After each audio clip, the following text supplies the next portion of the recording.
Call the meeting to order. Stand and join me with for the Pledge of Allegiance, please. I pledge allegiance to the flag of the United States of America and to the republic for which it stands, one nation, under God, indivisible, with liberty and justice for all. All right, so Jamie's going to be a little late tonight, so we'll get started here. And we're also going to make just a slight adjustment to the meeting, mostly just to make sure that we can wait for a few folks to get here, maybe driving home from work. So we're going to take the reports and actually move those up. We should be able to get through those pretty quickly. Right, Tim? Yeah. Yeah, make sure he's paying attention. We'll get through those pretty quick. And then one other just housekeeping item. This is a board work session tonight. I know we're having it here at Rivercrest, but there isn't an opportunity for a public to address the board tonight.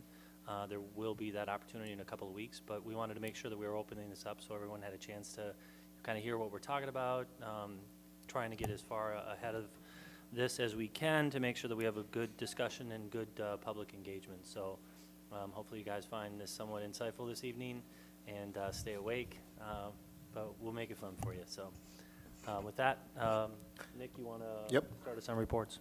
Yeah, so first up, we're going to have an update on nutrition services planning, and Tim Erickson will have that, and Peg Eller. So I'll turn it over to them. They have a brief report to do.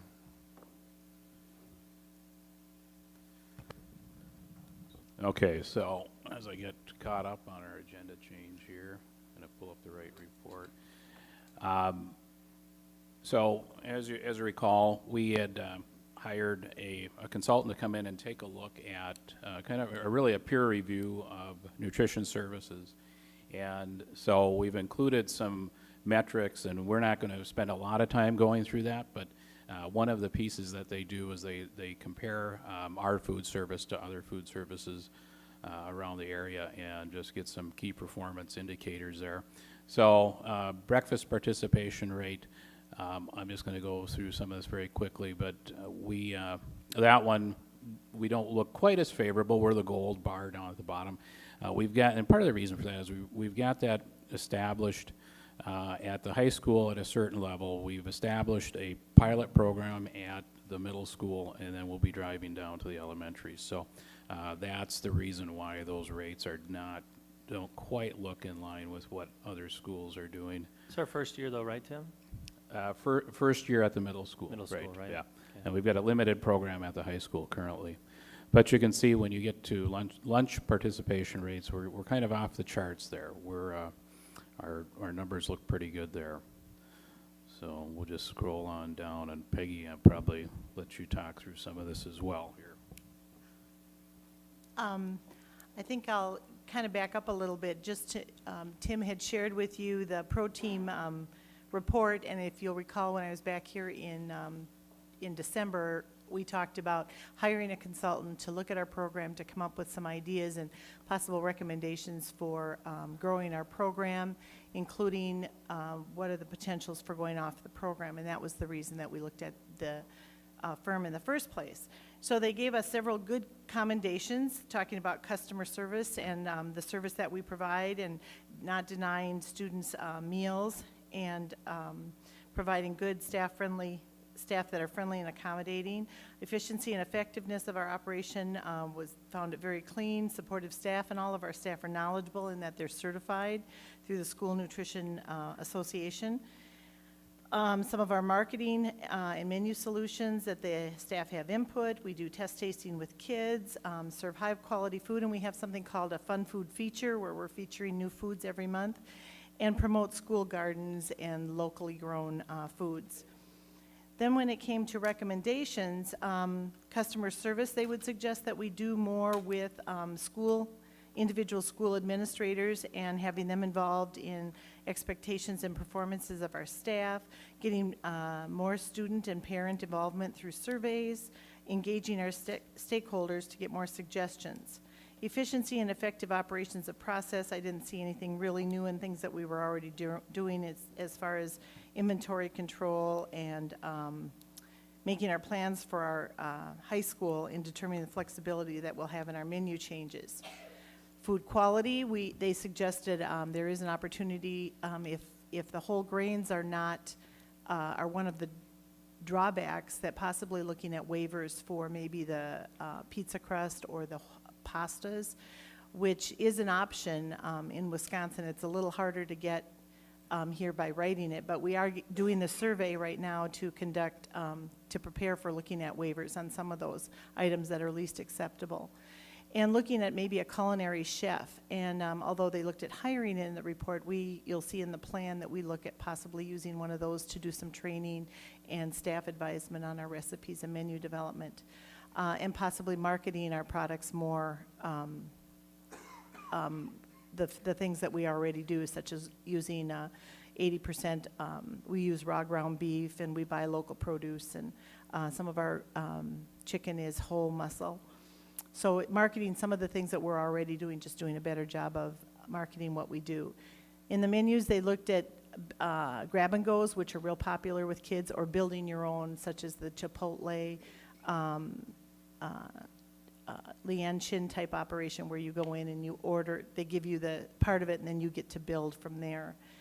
Pricing, they thought that we need to up our a la carte, which we did this year already, so it's comparable to maybe the C-stores. We are a little low on our a la carte pricing and also on our meal pricing. So trying to bring those up to where our averages are. And again, they emphasized marketing, branding our program, using digitized boards, upgrading our uniforms. Many of these things are already being incorporated, but they mentioned them in their report. They did recommend that we not go off the National School Meals Program for at least a year or more and see if the newly renovated cafeteria and cafe, along with these innovative ideas, concepts that we've been talking about, might actually help us increase our participation. If, however, after we've done all these changes and made the changes in the high school, we may still want to look at going off the National School Meals Program, that it would probably take a year of just researching and surveying the community, student satisfaction, and hiring an outside firm such as TeamWorks, which specializes in putting that data together and putting a financial report together on what impact that would have on your financial status of your program. When we looked at our program, Tim already talked a little bit about the KPI report.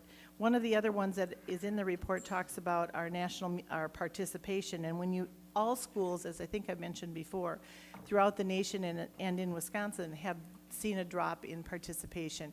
It's starting to level off, but we're at about a 12% drop, and the average for Wisconsin is about 11%.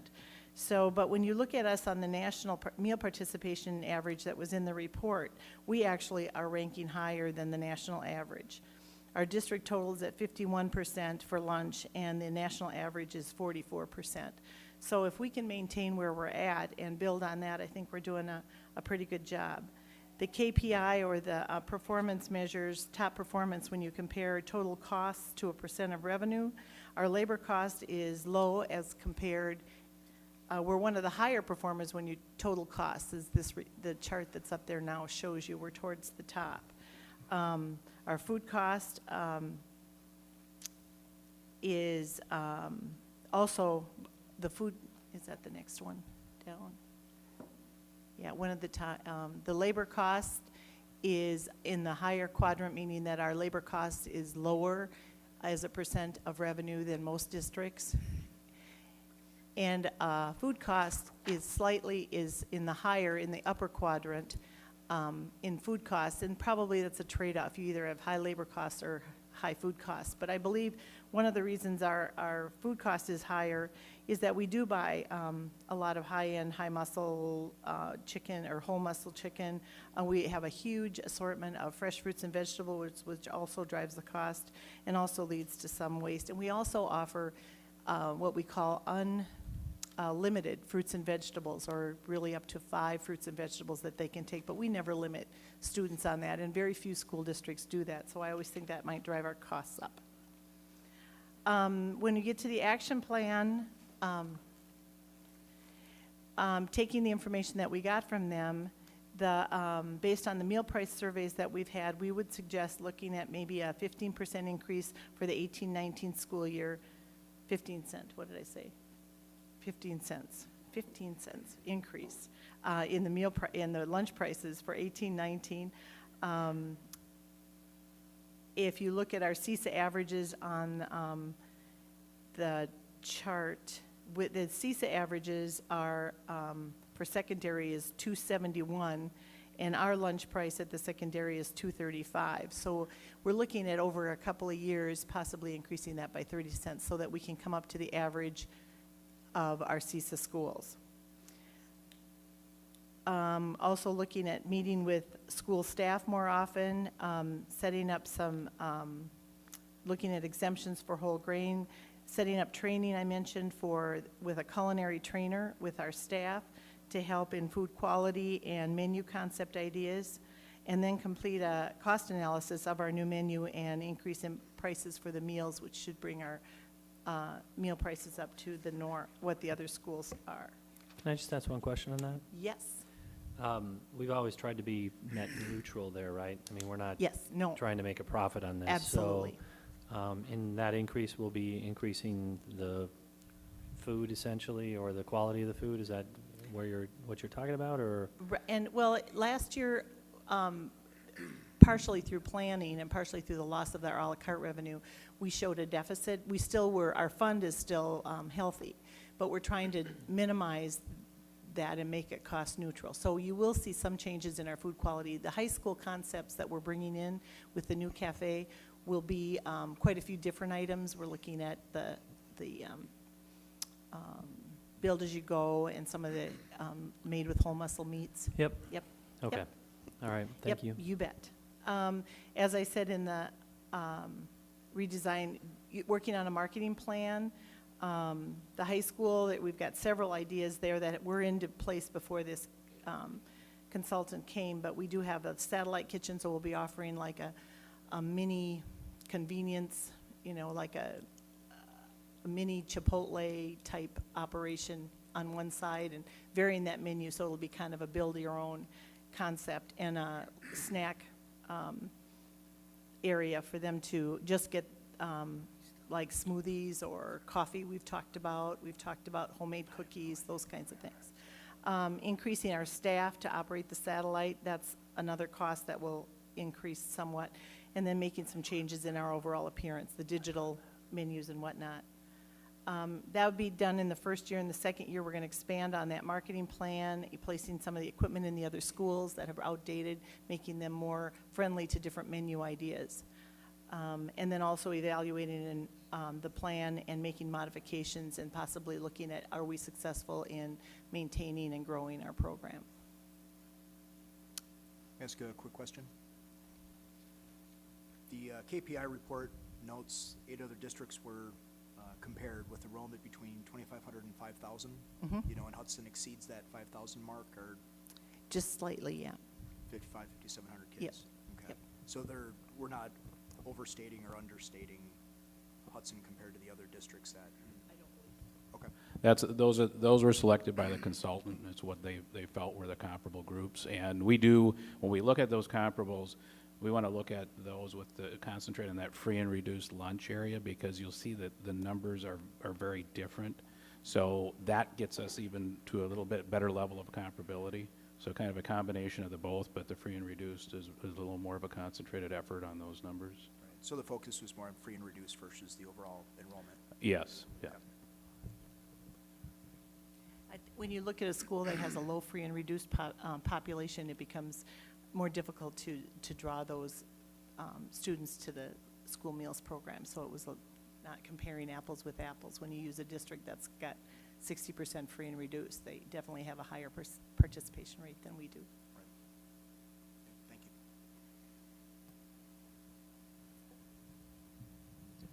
you. Okay, so that kind of concludes our report and the action plan for the next 2 years.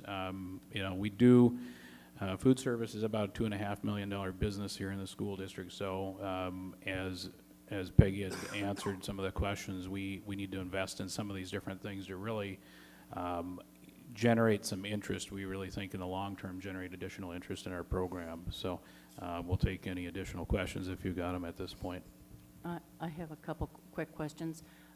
With the changes and improvements we're making to the servery and cafeteria in the high school, do you think that will just naturally lend itself to meet some of the suggestions and expectations that's coming out in your report? We certainly are planning that, you bet. I'm excited about the new changes that we're going to have at the high school and the opportunities to display our food better. It'll be, we'll be doing service rather than self-serve. We'll be actually serving them with people behind the gate. So we have lots of exciting, I think just the new atmosphere will bring about some excitement. Certainly hope so. Peggy, did you like that aspect when we visited Alexandria last year? The idea of them going around and having different, the students could go to different stations and then they were served food, I think. Yeah, we saw that at Alex. We do have Yeah. different stations, but they're Oh. not as well displayed. And I think the Okay. new cafeteria arrangement makes them more, you can see them much better, just as they did in okay. Alex. So, and I think that the traffic flow will be better than it was at Alex. I think in the it way will that we've be. designed it. And the fact that we have a separate servery that will pull out, we hope about a third of our students will now go over there. So hopefully there won't be this mosh pit of kids coming for lunch. It'll be a much more friendly area. They might like the mosh pit. The one other just minor question, the commodities that we get from the National School Meal Program, I'm just curious what percentage of cost savings is there because we get whatever we get now, cheese or flour or whatever? From the USDA Foods Program, we get about $150,000, and my food budget is around $1 million, so that gives you And that's just commodities. That's not the reimbursements we get. If you look at it on terms of percentage, reimbursement from state, federal, and commodities roughly runs about 25% of our total revenues. Mr. President? Yes, Heather. So Peg, thanks for your work on this. I've had the chance to work with you a lot over the past 15 almost years, and I know how genuine your commitment is to getting our kids the nutrition they need. And I imagine the business side of it gets frustrating because the two don't always mesh. And I think that's, I mean, I feel good knowing that you're at the helm of this because I think one of the temptations is the high margin stuff isn't the stuff that's necessarily good for our kids. And so to keep in mind that our primary business is giving our kids nutrient-dense foods, and we have to end up with a break-even proposition. I was a little worried when I read, recommend having cinnamon rolls every morning. And even the coffee product thing makes me a little bit nervous. So, I mean, those kids who go through the meal line with the reimbursable meals, we know that they're getting good balanced meals, but especially at the high school with the grab and go and choices, it's really easy for kids to come through, spend lots of money, and not leave with anything that's actually putting nutrients into their body. So I appreciate your continued focus on that primary goal of ours, which is getting our kids the nutrition they need. Thank you. Thank you. We're trying to make those reimbursable meals the ones they want, not the ones they have to have. Peg, did you tell them about the Mountain Dew machines yet? No, I'm kidding. It's revenue. No, Yeah. I'm kidding. We'll be all Right. right. Any other comments or questions? Mr. President, Yes, Carrie. Peg, do you really think the black trays will increase participation or consumption? Actually, there's been studies done that a darker color, and I'm thinking a dark blue that'll match our branding of the Navy. Yes, there is some, we went with a multicolored tray because we went from paper, and the recycled, it's a recycled tray that we use right now. So that was kind of a vote of the students when we went to that. But honestly, they will tell you that a dark tray markets the food much better. All right. Any other comments or questions? I just want to say, I read the report, excellent report, and I really commend you for doing the peer-to-peer review. I think getting those outside voices, it just reinforces some of the things that we're doing well, and some improvements that we might not otherwise spot when we're just looking inside ourselves. So, excellent job. I don't see any other comments or questions. I want to thank you for your report.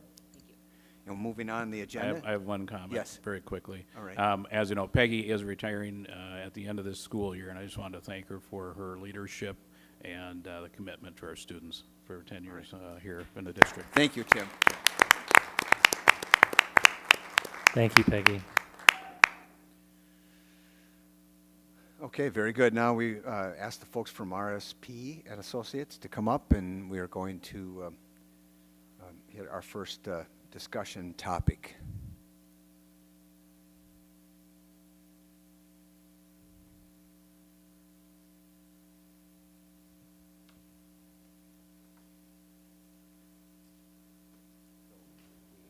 We don't have anything.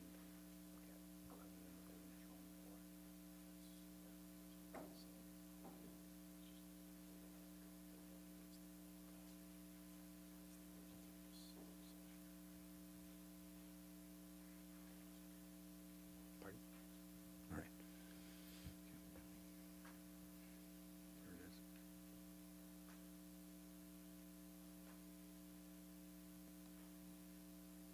While you're getting set up there, and I'll have you introduce yourself since I don't know your names. The board was given, it looks like on February 21st, what may be a rough draft of the presentation and conversation, kind of an outline for tonight. And I presume we don't have it as a, an item that we can click on and expand upon. But is your work is kind of a work in progress, is that right? That is correct. What we will provide the district is after tonight's meeting, the responses that we get back from all of the board members, we'll have that integrated into the presentation, and that can be posted out on the websites as well as sent to each of the board members. Okay. So has this presentation we were given last Wednesday, is that basically what this is, or has it changed since then? It will be a modification as Okay. far as what we delve into, since this is a work session. But you're going to lead us through it, so if we look lost, Absolutely. we'll be able to catch up. And then, like you said, this is a very initial part of the process, correct? Absolutely. The beginning. Very good. Would you please introduce yourselves? All right, wonderful. I'm Rob Schwartz. I'm the owner of RSP and Associates.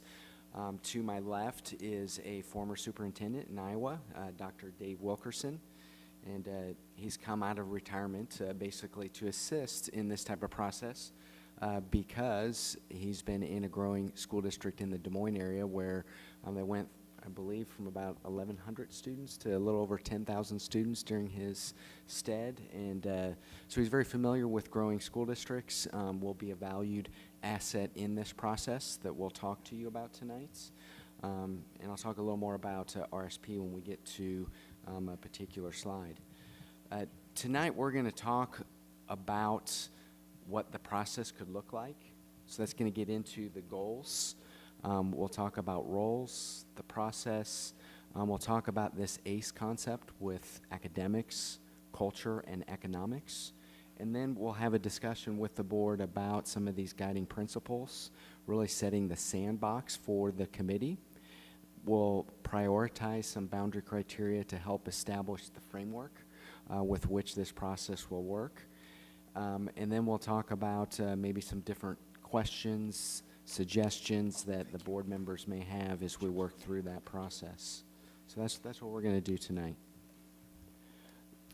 So a little bit about RSP. As I mentioned, I'm the owner of the company. I'm a planner by trade.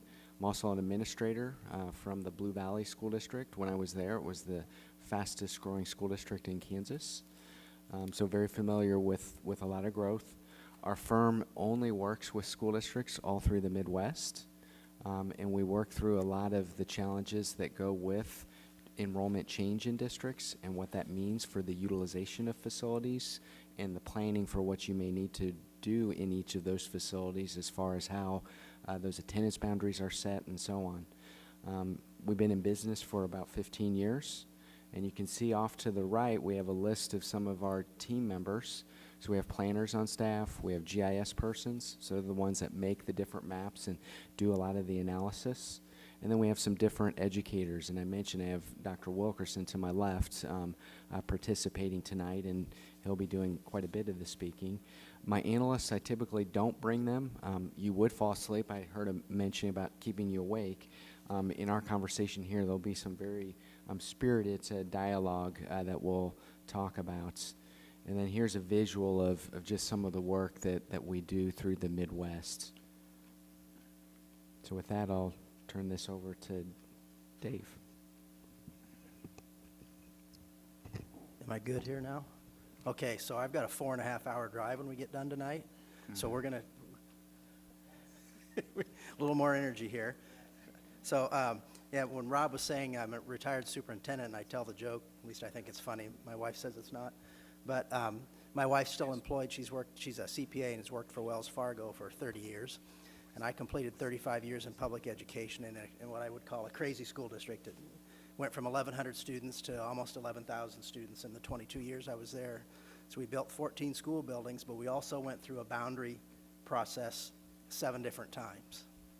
And so Rob's utilized some of that to, at least my experiences with that in his work. But when I retired, when I started talking about retiring, talking with my wife about that, she said, "That's great, I think you should, as long as you have a job."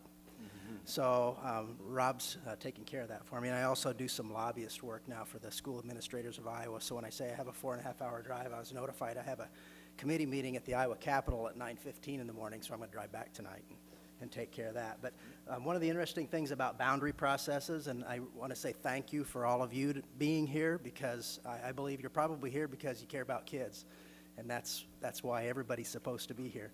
But an interesting thing about boundary processes, what I've found out, is everybody loves their elementary school. And one of the bad things about boundary processes is everybody loves their elementary school. And sometimes things have to change. So we have to focus on what are the positives rather than what are the negatives, and hopefully through the process that RSP uses, it'll help the community and everybody, and including the people in the audience and people that aren't here tonight, feel like they're involved in that process. But to get you going here right at the start, this is for the board. And we didn't give you any paper and pencil, but maybe you could flip this over and write on the back of it. But what we'd like you to do, and we'll give you 5 minutes here, and then we'll have a little conversation about it, is some of the emotions that people go through the boundary process. You can be anxious, you can be hopeful, you can get excited. What we'd like you to do is just sit there and do a little reflecting and choose one of those emotions that best fits you as we go into this boundary process, and your feeling about the task that you have here to create, basically refine those attendance areas, and then write down the reasons that makes you feel that way, and then we'll talk about that for just a little bit. So we'll give you 5 minutes. Before we do that, James, do you mind if or Mr. President, do you mind if I make a comment? Sure. Thank you. It better be good.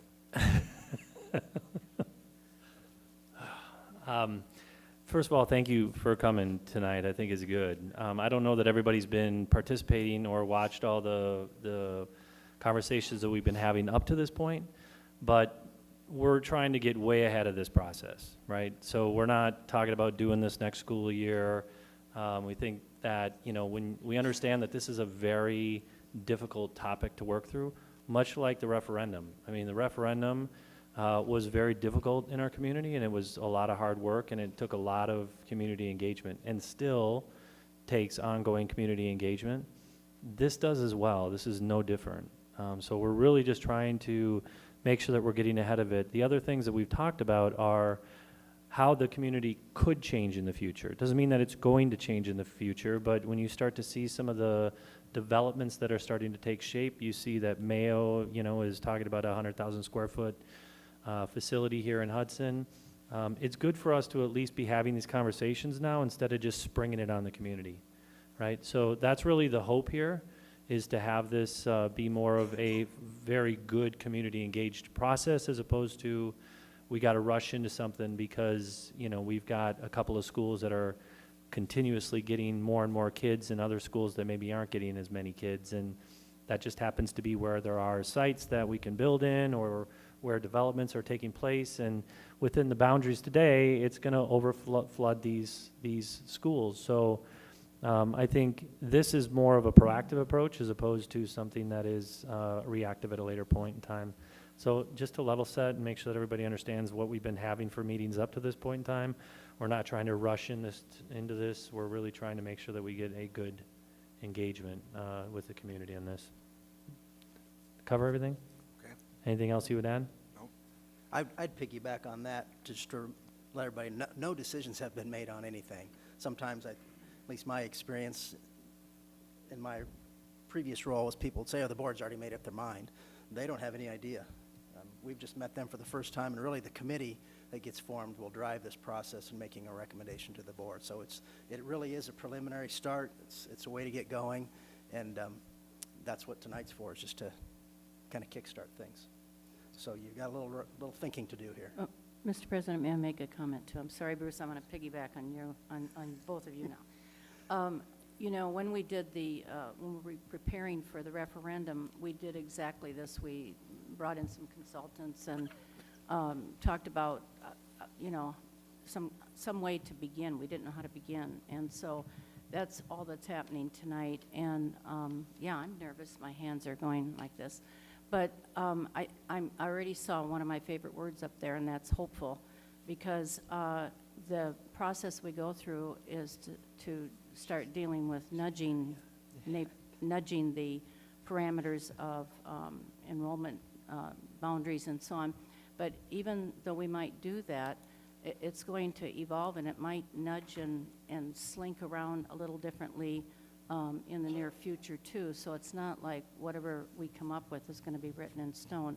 But my favorite part of this is that for us to start thinking about who out there and what parent groups and so on might get involved in having people, representative people on the eventual community committee. All right, any other comments to kick us off? Well, Tim, I'm really glad you gave me my sandwich, because I think that we're in for a long meeting. But hopefully, is there anybody ready to go? Do you want us to go ahead and go with our motion? If you're ready, then we'd just like to hear from each of you what you wrote down, and then a little bit around that. So I wrote anxious. And frankly, the change for children, that uncertainty with their surroundings, their friendships, there's a lot of, for children, change is dramatic. You know, their whole world centers around their neighborhood and their classroom, their school. And to make that change can be overwhelming for a child. And they bring that to the home, and that impacts the family unit. And for many families, if you learn of a change from one school to the next, you may perceive that the future school may be lesser than the school that you're currently in. And that brings a bunch of emotion. And not necessarily anxiousness, but perhaps anger. So just taking the 5 minutes, that's what I came away with. Thanks. Is up or down on Hudson? So I also wrote anxious, and I must be more focused on myself right now. I tend to think kids are pretty resilient. I'm actually more concerned about the disruption to families. I think because in this district, with some exception, families love their elementary schools. And as someone who has a daughter my youngest kid just finished elementary school, I mean, we've got schools where very often your younger siblings get the same teachers that your older siblings had. So there's this level of comfort that families have with their neighborhood elementary school, and knowing the administrators, knowing the staff, knowing how things work at that school, knowing what time of year their fundraiser is. So I think that part for families is probably also disruptive, is that it's a familiar thing, and so to have to pick up and learn a new thing, even if you think it's a good thing, can be challenging.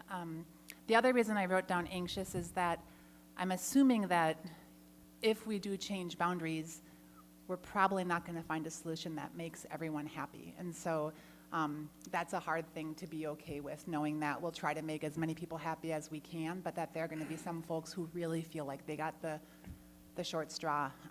And so that makes me anxious. Thanks. Well, I didn't write anything down. I was listening to the board members. But I would say dread, because it will be a well-thought-out process, but there will be parents and families affected. no matter how thorough we are. And for the very reasons, I mean, we won't have that, the families won't have that continuity. Some families have selected where to buy a home based on the school they'll be attending. My perspective is that every elementary school is outstanding in this district, but if you've chosen a school and then that's taken out from under you, it's going to be very frustrating and probably anger a lot of people. Thanks.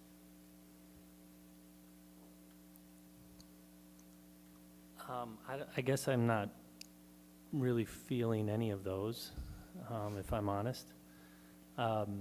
Not really excited about it, and not necessarily like hopeful for an outcome, but I'm not anxious either. I mean, I think much like we had with the referendum, we just, you had at times too much emotion.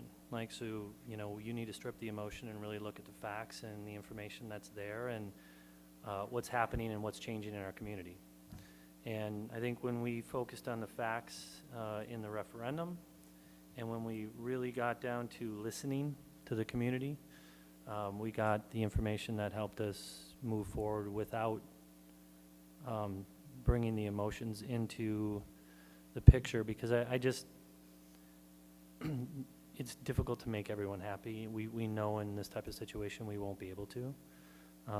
But if you go through a process and you follow it without trying to bring too much emotion into the game, it comes out fair and the best alternative, considering all the potential positives and negatives that can happen from a situation like this. So that's just where I sit. Thanks. On the other side. You guys can go. That's fine. Okay, I guess it's my turn. I've been on the board long enough to remember when we did this last time. It was not fun. So there isn't a certain amount of dread and concern for the parents and the public, because I know that this isn't going to be an easy thing for anyone to accept if we change boundaries and some people have to move schools. But in looking at it in a different way, I'm excited about it because this board is doing the proactive work that we need to do to make this an easier transition than it was the last time. The last time it was more of a, this is what we're going to do, and nobody really had much to say about it from the public. This time, the public will be entirely engaged in this so that they will have a say and they can buy into what we're trying to do. And growth is exciting for our community. We're going to have a lot of growth if Mayo builds that clinic, and there's 350 houses going in down here on right over in this area. Growth is very exciting. I think growth is exciting from a tax standpoint, because just think if you have 300 or 400 extra houses to share the tax burden, that should benefit all of us. But what that also means is that we have to change some boundaries. I think the most important thing is going to be to deal with the public, have them buy in, get as many meetings as you can with them and get their input and actually listen to what they are saying. Thank you. Can I do a quick PS? I'm going to say hopeful because the model that we used for the engagement process with the community in preparation for referendum feedback, I thought worked really well, and we got down to actual quantifiable percentages and, you know, answers to questions and so on. So I think we can do it again. But I'm not a parent, but what I hear from parents that I speak to is it's really about your kid. You know, if there's a gas leak in the school, where's my kid? You know, if something's not going down right, fight on the playground, where is my kid? And really, it's natural that you worry only about your kid. And I think that we'll have to figure out some ways to, you know, communicate with one another and make this work. Yep. And I'm going to copy Bruce and say, I don't want to choose any of the three options, but I would say my motion would be confident. I think I'm very confident that this board and this community will be able to have a very transparent process similar to what we did with the referendum. I really echo Sandy's comments. I think that we're going to be ahead of the game here. There's nothing that's going to be rushed, and so very confident that we can come to what really is the most fair decision.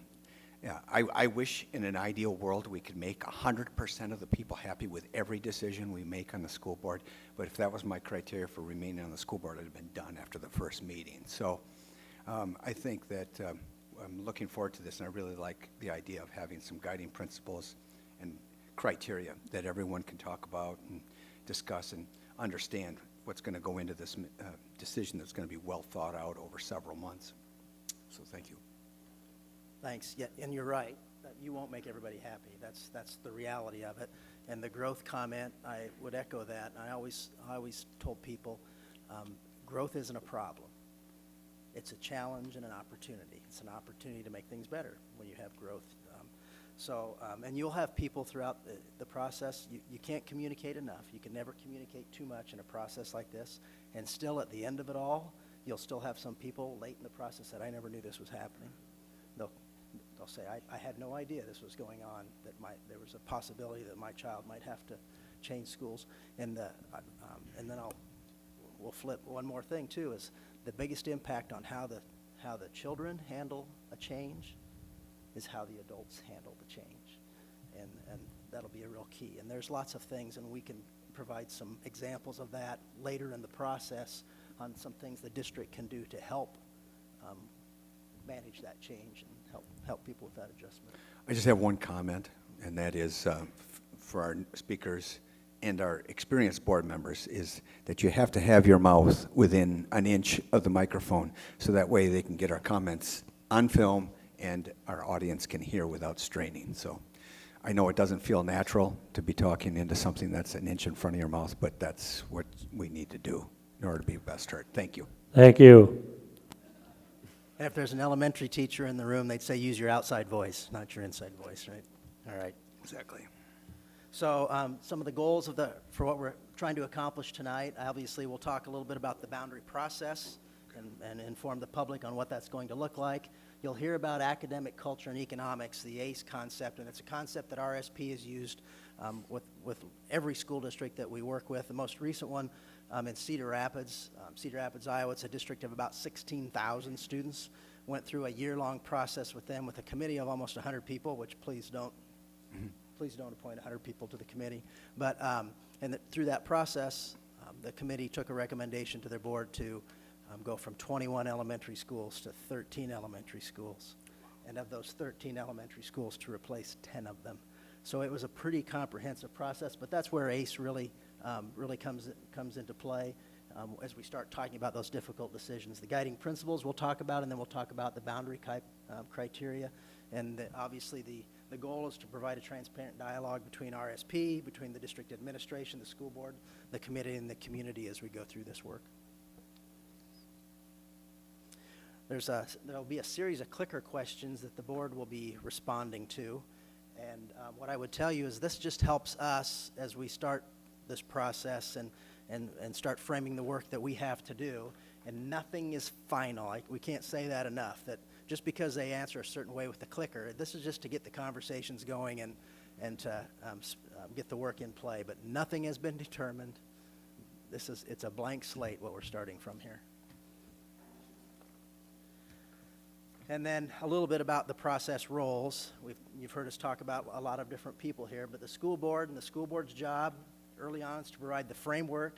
Basically, the board will be giving the committee a charge, what the committee's supposed to accomplish, and there'll be a framework within that charge, some criteria, some guiding criteria that the board will provide, and it'll be our job, we're down there in the middle, but RSP's job to make sure that the committee keeps coming back to that and making sure that they're grounded in that criteria, especially when they start having to make difficult decisions.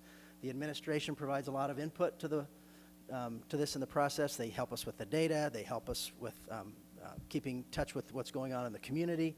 I mentioned RSP. The committee obviously is central to all of this, and that committee needs to be representative. A couple of you made that comment. It needs to have people from the different areas within the district. Every elementary, all 6 elementaries, if the parents are going to feel like they've had representation on that committee, then there needs to be people from there. I would recommend some people from the city, and you'll have other ideas too from the cities, municipalities, because they play a part in this. And then that's obviously that community part. We want the community involved. We want community input. We believe maybe the opportunity at some point in time, in addition to some public input sessions for some type of survey monkey things where we can get the community engaged and get their input and opinions. Because there will be things that the committee won't think of. There'll be things that RSP doesn't think of, the administration.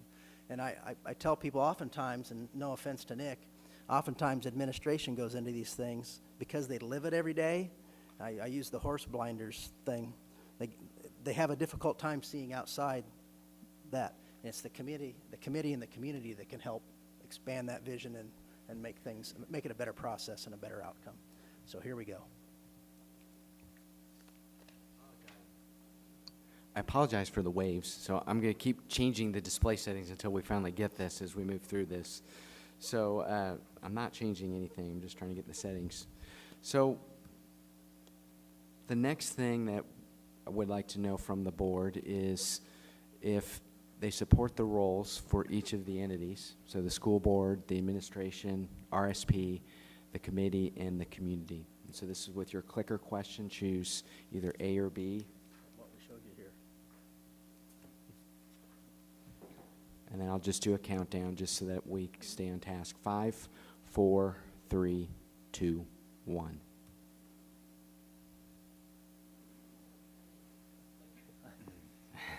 Oh, you need Yeah, actually, it is kind of. I'm just pointing in this general direction, and this infrared signal will pick it up. So now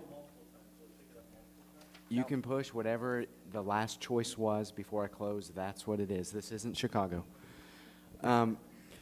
So now I'm going to spend a little bit of time on the process. So we kind of wanted to set kind of the benchmark of some of the things that you as the board were feeling about this process, what you may think about the roles that each entity has.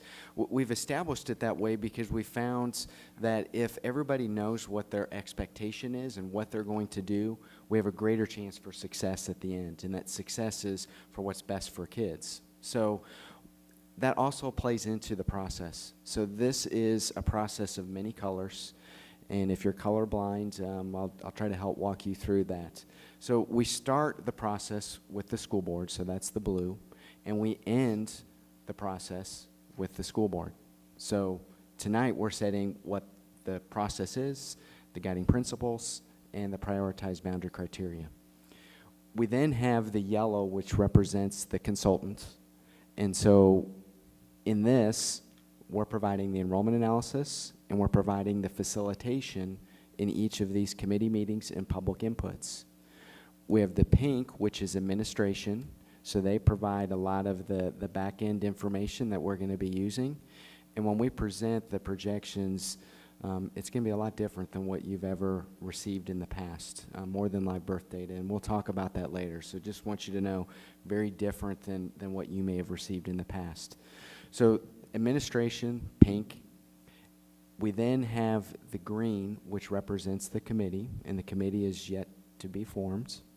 And so that will start the first committee meeting on May 1st. We then have a early on public input session that will probably be a lot about the committee providing some feedback of what these guiding principles, boundary criteria, and what is happening with enrollment, demographics, and developments. So we work through June with the committee, then there's a break over the summer, and then we come back, we have some more evaluation, creation of some of the concepts, some of the options, and then it goes back out to the public for them to review what that may look like. And again, their comments going back to what the guiding principles and the boundary criteria might be. It then comes back to the committee, and the committee then works through any of the possible changes that they've heard from the community that would be addressed through these guiding principles and the boundary criteria. And then it comes to the board as a recommendation, and then typically there's, you receive the recommendation, and then usually you wait till the next board meeting to approve what those changes are. Again, all of this goes back to having attendance boundaries for the 19-20 school year. Some of the things that we're going to talk about tonight is what is potentially school's future? Do we plan for new building inventory? Do we plan for additions? Do we plan for some different things with student options? What do we plan for with a middle school enrollment if it grows beyond what maybe expectations are?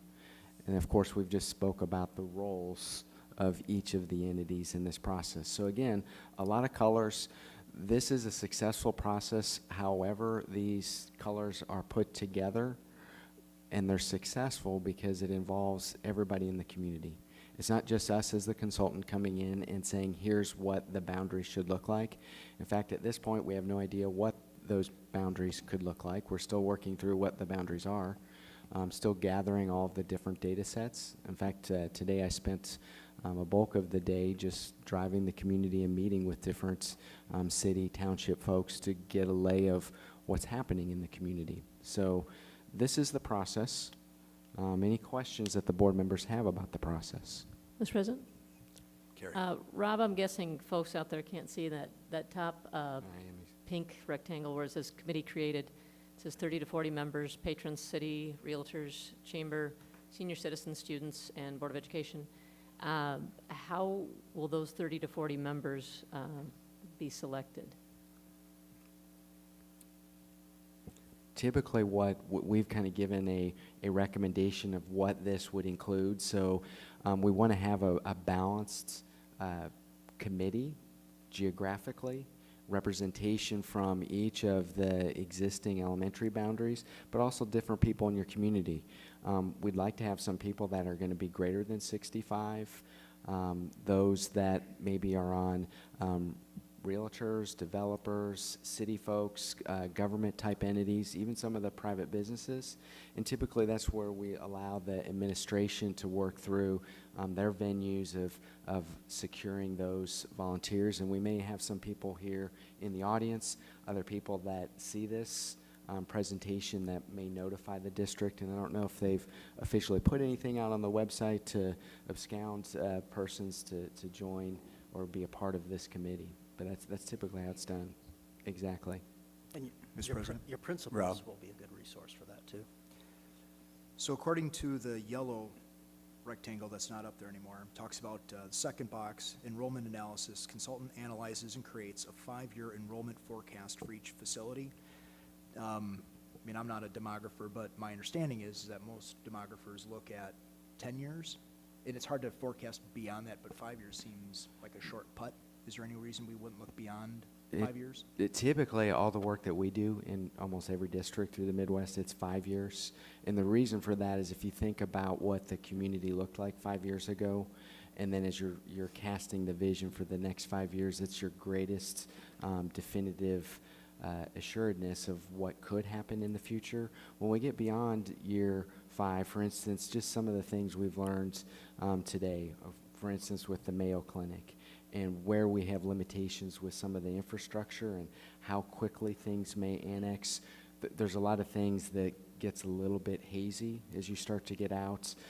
So we're trying our best to look under each of those stones, try to figure out the information to get accurate enrollments.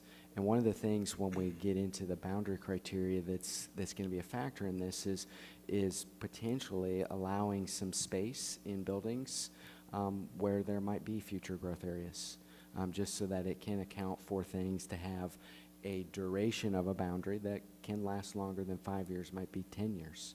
But again, trying to build some of those things into the ability to make those decisions with a 5-year forecast. I would just add that I think when we looked at enrollment projections for the referendum, that's what our demographer also said, was you start getting out beyond 5 years and it gets really speculative because you're talking about people who have not even been born yet. Our 0-year-olds now will be 5-year-old kindergartners 5 years from now. But I just wanted to also piggyback on Carrie's or a comment that you said, how will the people be picked or selected for the committee? And I presume it's a volunteer basis. We're not going to do it by conscription and force people to be on the committee, right? Yeah, that'll be a board decision in terms of. Yeah, okay, good. good. I just wanted to get that clear. And I'll piggyback on too, Rob will probably talk about this later when he shows you an example of what one of those enrollment analysis looks like, but he won't brag on it, but about 97% accuracy out 5 years. And when you get that analysis, it'll have a low, a mid, and a high projection in there. And when you look at that mid projection, RSPs historically, with the 80-some districts in the Midwest that they've worked with, have hit it about 97% 5 years out. So it's pretty accurate. It's a statistical model that some of you will look at and say, I understand that, and then for others it'll look like Greek. Any other questions? Okay. All right, we'll see if this works.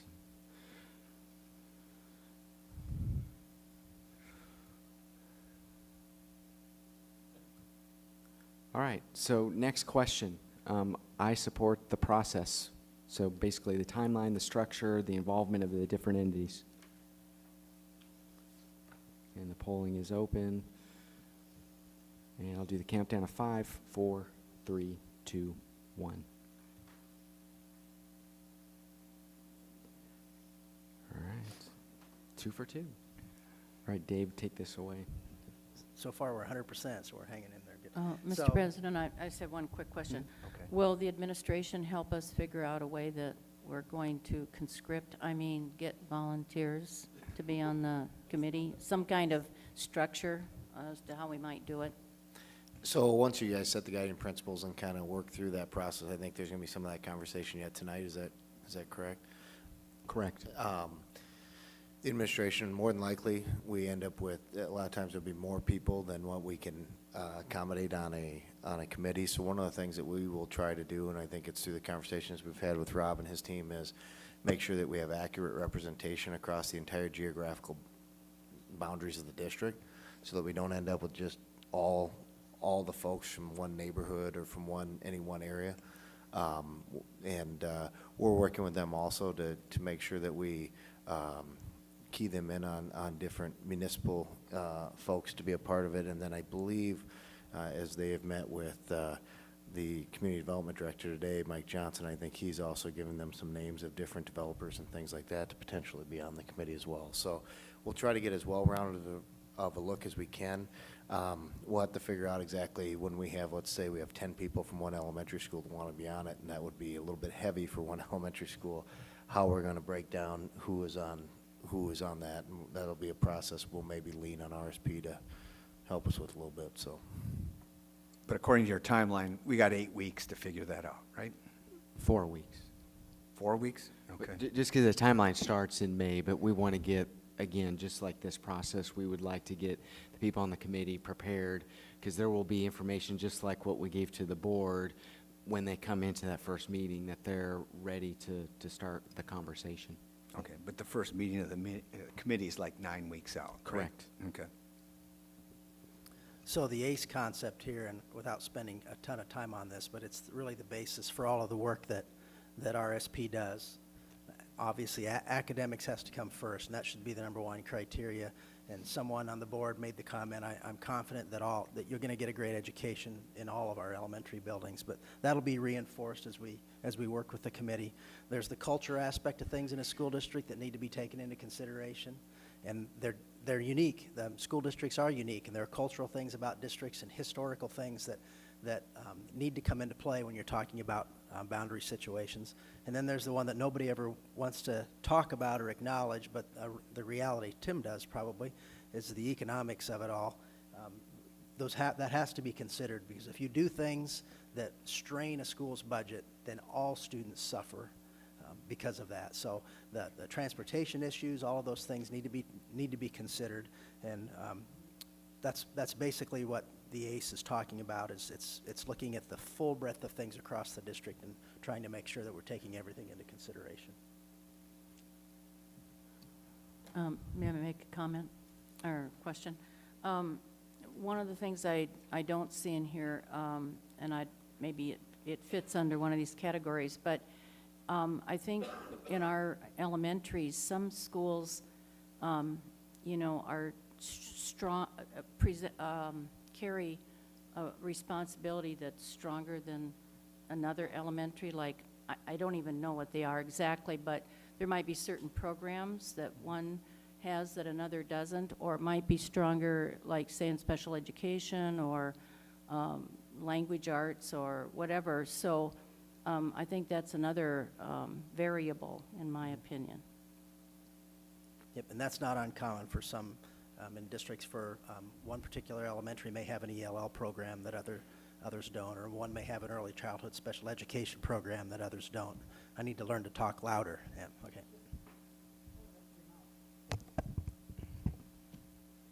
I think we're ready to click.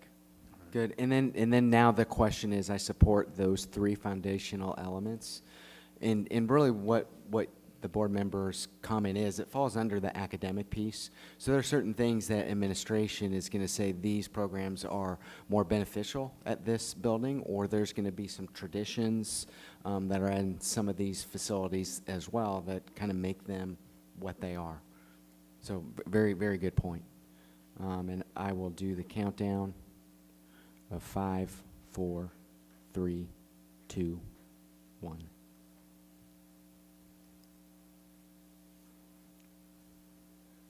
All right, guiding principles. So this is to start the conversation. Am I doing better? There All right. So some of the possible guiding principles for the board to be thinking about here, and they're just bulleted out, but on the first bullet, the school board considers this work as part of the district plan. It's one part of a whole. In other words, we believe that you can't have a boundary process plan that just exists as a singleton. It needs to be done in conjunction with and thought through as the whole system. The boundary should reflect providing better educational opportunities at each school for there to be an equitable student experience at each school. The committee recognizes the power of an elementary school to create community, and they do. I mean, especially for the young families, that school becomes the hub of a lot of your social activities and your friendships.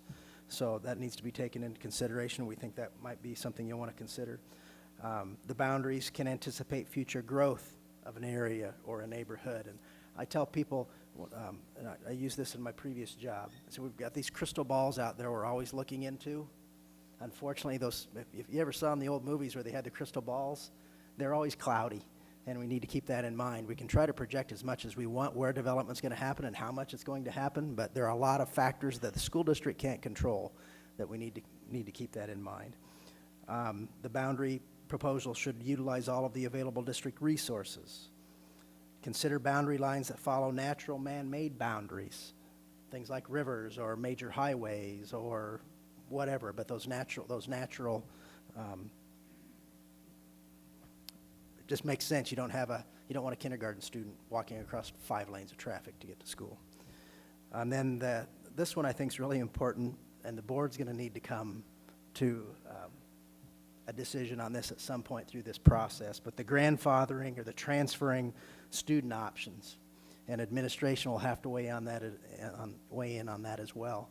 I can tell you that the more grandfathering you do, the less effective your boundary process is going to work. And we shared with Nick before we started, in the 7 times that I did it in the district that I was superintendent in, and then in some of the districts we've worked with, about the only grandfathering we did was we allowed a student that was in the 4th grade to finish their 5th grade experience out in that building, but we always did it with a caveat.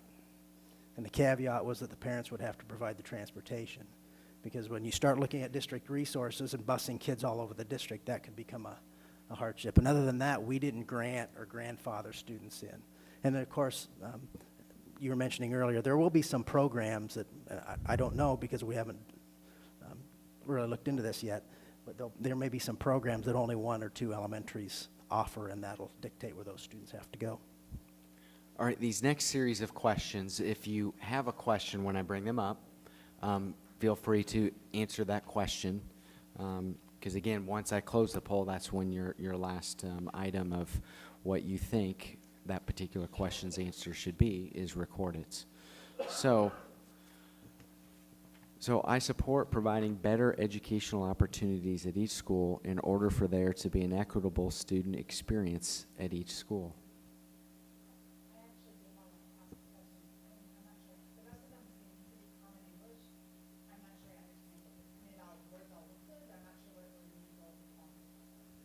All right, so when we get into a boundary process, sometimes there's perceptions about a particular school being better or less, or offering something and not offering something. And so what this question is getting at for the board is to understand that whichever building you're going to be associated with, you're going to have the right programming, the right experience for that student to be successful. I'm not sure I understand what that has to do with the boundary process. I mean, that seems like it would be a conversation we'd be having as a district outside of a boundary process, that working to make sure that all of our schools have equitable and good programming. So I'm having a hard time fitting it in as a guiding principle for the boundary process. Again, this could be something the board, you can say, we don't want to have a part of this. I just know when you flip over to the parents, because the boundaries in essence are about how the perceptions are of the parents, we want to iterate, typically as a facilitator, that there's things happening through the district protocols of what programming is in those buildings that will allow those students to be successful. Can you give a scenario? Maybe that's what we need. Some kind of a Can I ask a example. clarifying question I'm sorry. before? Please do. I'm sorry. Well, by saying this, are you saying if we have the highest level special education currently occurring at one building, you don't want that distributed amongst all 6 buildings? You still want that to be there, and any student that needs that can attend that school? Would that be an example of this? Where your specialized programming is typically driven by administration. So the equitable experience in that particular scenario would be that where that program is, that student has the outcome through their IEP that's being sought out. So you're not saying that every school Correct. should offer No. those Correct. specialized services? That is correct. So I'll give you an example.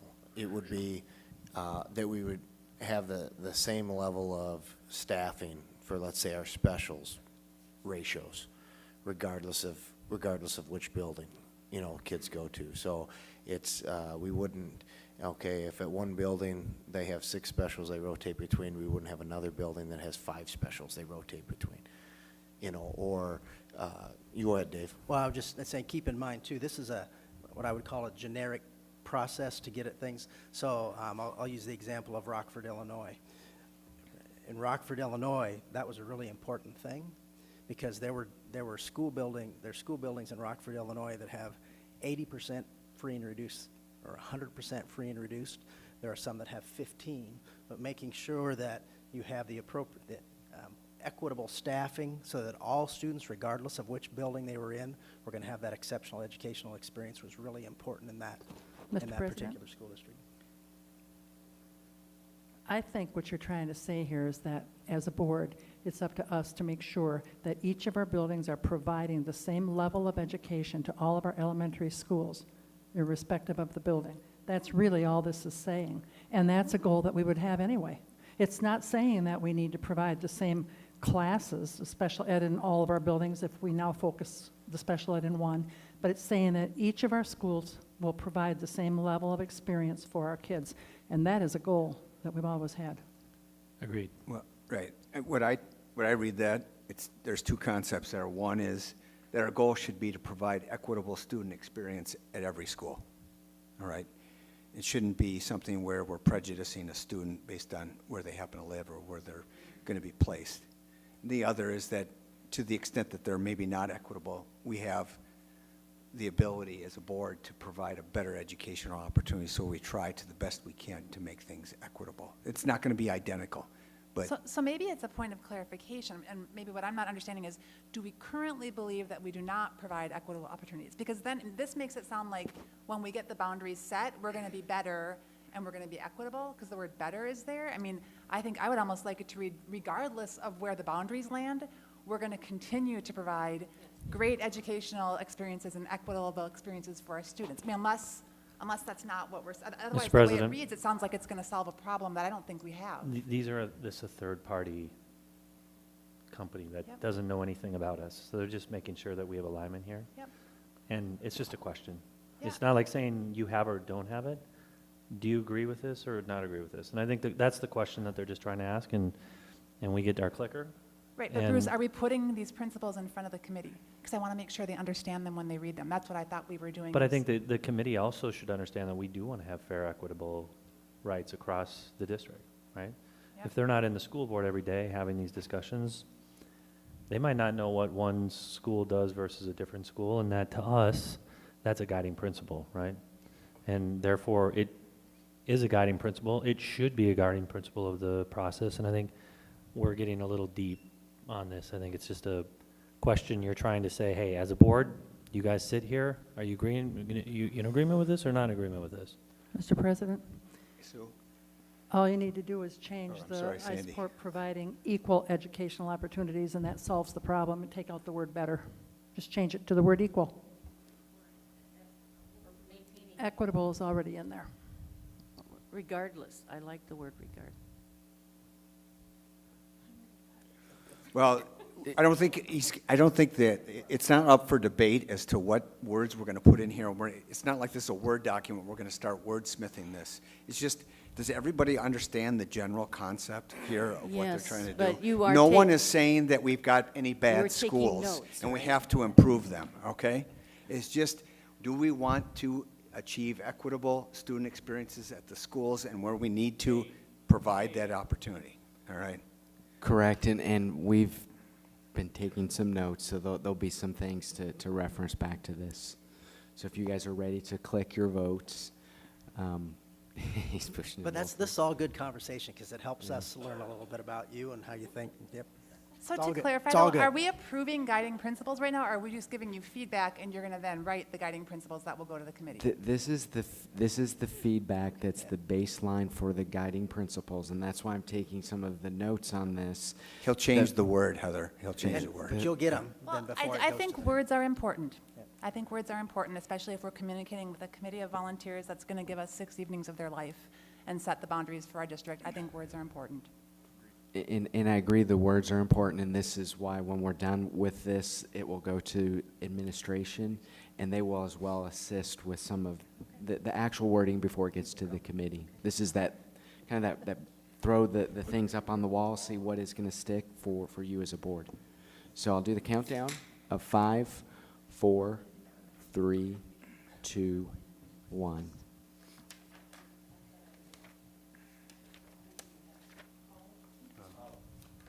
I closed it. All right, next question.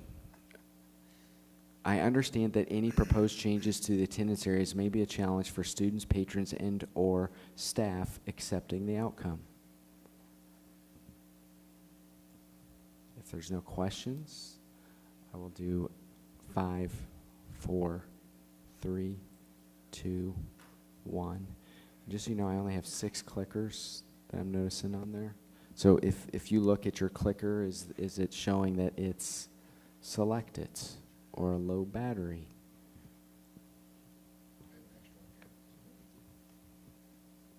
All I right, hit mine multiple times just to be safe, so. if it's whatever the last one is. There's only 6 that are showing. So if you can touch your clicker one more time and select, just so that, there we go. There's 7. All right.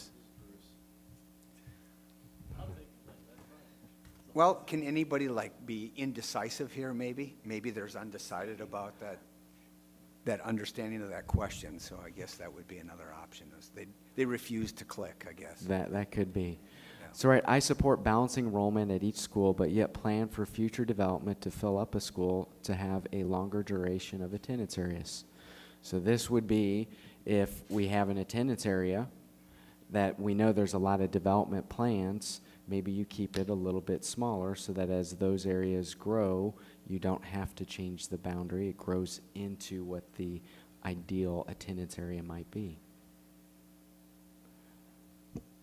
Not hearing any questions, so you can start the Question. All right. By balancing, I would suggest then changing that so that it's not looking like every school attendance is equal right now, but balancing with the thought that you're allowing for future growth. The balancing of the enrollment, and a good question, it really relates to what the capacity might be of that building. So what that balancing looks like is going to be driven by, I know some of your buildings, I think, are maybe a one-section building versus the larger building that we're in tonight. So the balancing is related to the capacity. And then on this question, we're tying it to that you maybe allow some of these areas where there is the growth to grow into that attendance area, but have the right amount of students for you to have the right staffing and efficiencies that are required. Does that answer your question? It actually wasn't a question, it was just maybe clarifying. So what I think what you're saying is, and I'm not trying to put words in your mouth, but when we're working with the committee to make sure we're not saying every school building's got to have the Right. exact same number of kids, that we've got to take into consideration those ones that Sure. have potential for growth. Thanks. Mr. President? Yes, Bruce. So just a comment on the wording, because I do think the wording is important, Heather. I do, and I totally agree with you, so I'm not belittling that by any means. But when we got into our previous community engagement process, it was the committee that came up with the wording to make sure that everybody was in alignment there. It wasn't the board. So I think for us to try and get wording 100% accurate tonight is, again, going to be something that the committee needs to do to be 100% on the same page when they're together. I would agree with that. And if there's no other questions, I'll do the countdown of 5, 4, 3, 2, 1, and I only have 6. There we go, 7. Okay. There we go. You just thought you'd answered it. All right, next question. I support having attendance areas that best utilize all of the district resources in a way that promotes student academic achievement. Again, this statement isn't saying that you're not doing that now. You're just saying that when the boundaries are being considered, whatever the new boundaries are, this is potentially a value that the committee should consider.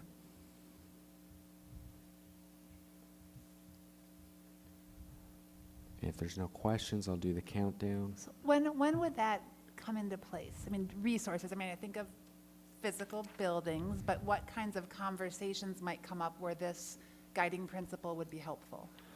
All right, Resources could be anything though, right? And it's not buildings, it's people, human resources, right? Everything. Everything. It could be, for instance, if we talk about, I'll let Dave go, because I know he's got a comment. Busing's the one that always comes first to mind on something like that, because you can create situations where busing can really be a drag on your resources. Yep. Okay, thank you. And if there's no other questions, it'll be. Yeah, may I ask a question? Okay. And I'm sorry for being nitpicky here. I agree with Heather that the wording here is important, and the first blue square of the process talks about the framework and process to implement the changes being driven by the board. And so the verbiage that you have up here is basically what we're telling this committee that they're going to drive the process by. And if we have questions surrounding some of the wording on some of these statements. So here's what will happen. Got it. Here, the question was asked about if one or multiple or maybe all the board members don't agree with some of the words, what does that mean if it's driving the process when we get to the committee? What we're doing in Committee 1 is we're taking the information that we have here tonight. The board, or I mean administration, will look at what the responses are. We'll clean or wordsmith some of the wording. The committee members will look at what these statements are, and they will give their thumbs up of, is this the direction that they as well feel is the direction that this process should be. It also will get vetted on that first public input meeting with the community. So there's going to be multiple things at the beginning that are going to help drive ultimately what things look at the end. Does that help give you, maybe as board members, some comfort of what we're trying to accomplish? Yeah, I just want to make sure that we're not, tying the hands of this committee. I mean, it sounds like we're not, but thank you. I think the big thing is the people on the committee have to come into the committee looking at what's best for the district, not necessarily what's best for their individual situation. And I think a lot of these questions are what's gearing this up. And as we look at that and work through that, and I think the same thing what this does is it allows the board to reaffirm the fact that they want to look at all kids in all schools and how do we provide a great education for everyone. And, you know, this is kind of that first step in that process, and it's going to be hard, especially to look at things objectively for folks and things like that, but that's really what the grounding part of this is. I don't think of it as hand tying as much as I think of it as more expectation setting for the folks that are on the committee. Yeah, I guess I would just ask the board members that, to me, these are rather leading, but I think it's intentionally so. But because if we have anybody that's against promoting student achievement on this board, raise your hand. Raise your hand if you're against promoting student achievement. Now raise your hand if you're against the board best utilizing all the district resources, that we should do something less than optimal use of our resources. Who's in favor of that? Okay. So we got that clear. But I think it's interesting. You sound it's frivolous, but when the pressure hits, when people are really hammering the board about elementary boundaries and there's pressure to make exceptions and a variety of different things, sometimes these guiding principles are what you have to fall back on. I mean, at least what I've seen in other districts. And I think it sounds very simplistic at this point, but I imagine there'll be a certain level of pressure that'll be applied to different board members throughout the entire process. So I wouldn't take the questions lightly, you know, as we go through this. It's more of a reaffirmation of why the 7 of you are on the board, you know, right now. And so, if no other questions about this question, I'll do the countdown of 5, 4, 3, 2, 1. Have we had all 7? All right, next question. I support allowing open enrollment students attending schools as long as it does not negatively impact capacity or district resources. If you notice in the gray, I'm saying follow Wisconsin state law, but it also would follow whatever the protocols are. I believe we heard that it's just the middle school and high school for open enrollment. No, we have open enrollment at all levels, Yeah, but I all mean, levels. this is set every year, so I mean, basically it's saying, you know, our goal is not to, boundary-wise, drive our open enrollment up in order to build more buildings. And if there's no questions about this, I'll start the countdown of 5, 4, 3, 2, 1.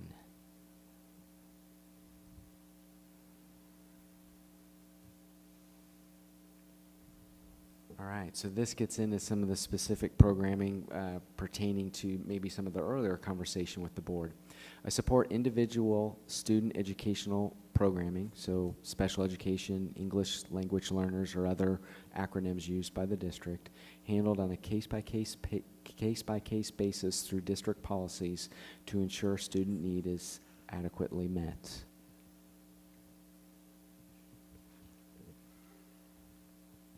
Count them down. 5, 4, 3, 2, 1.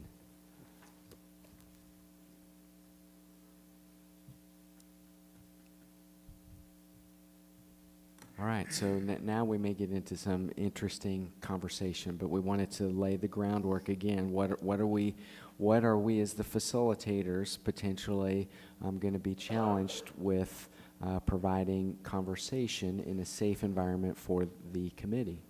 So this question here, the committee may create an elementary alignment plan which reduces the existing elementary building inventory.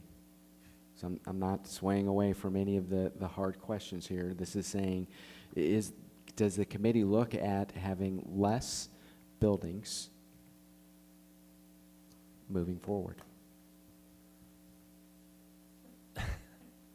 Just to confirm, since we've been talking about growth this whole time, that would be, should the demographer feedback be declining enrollment in our schools, I presume, or potentially enough excess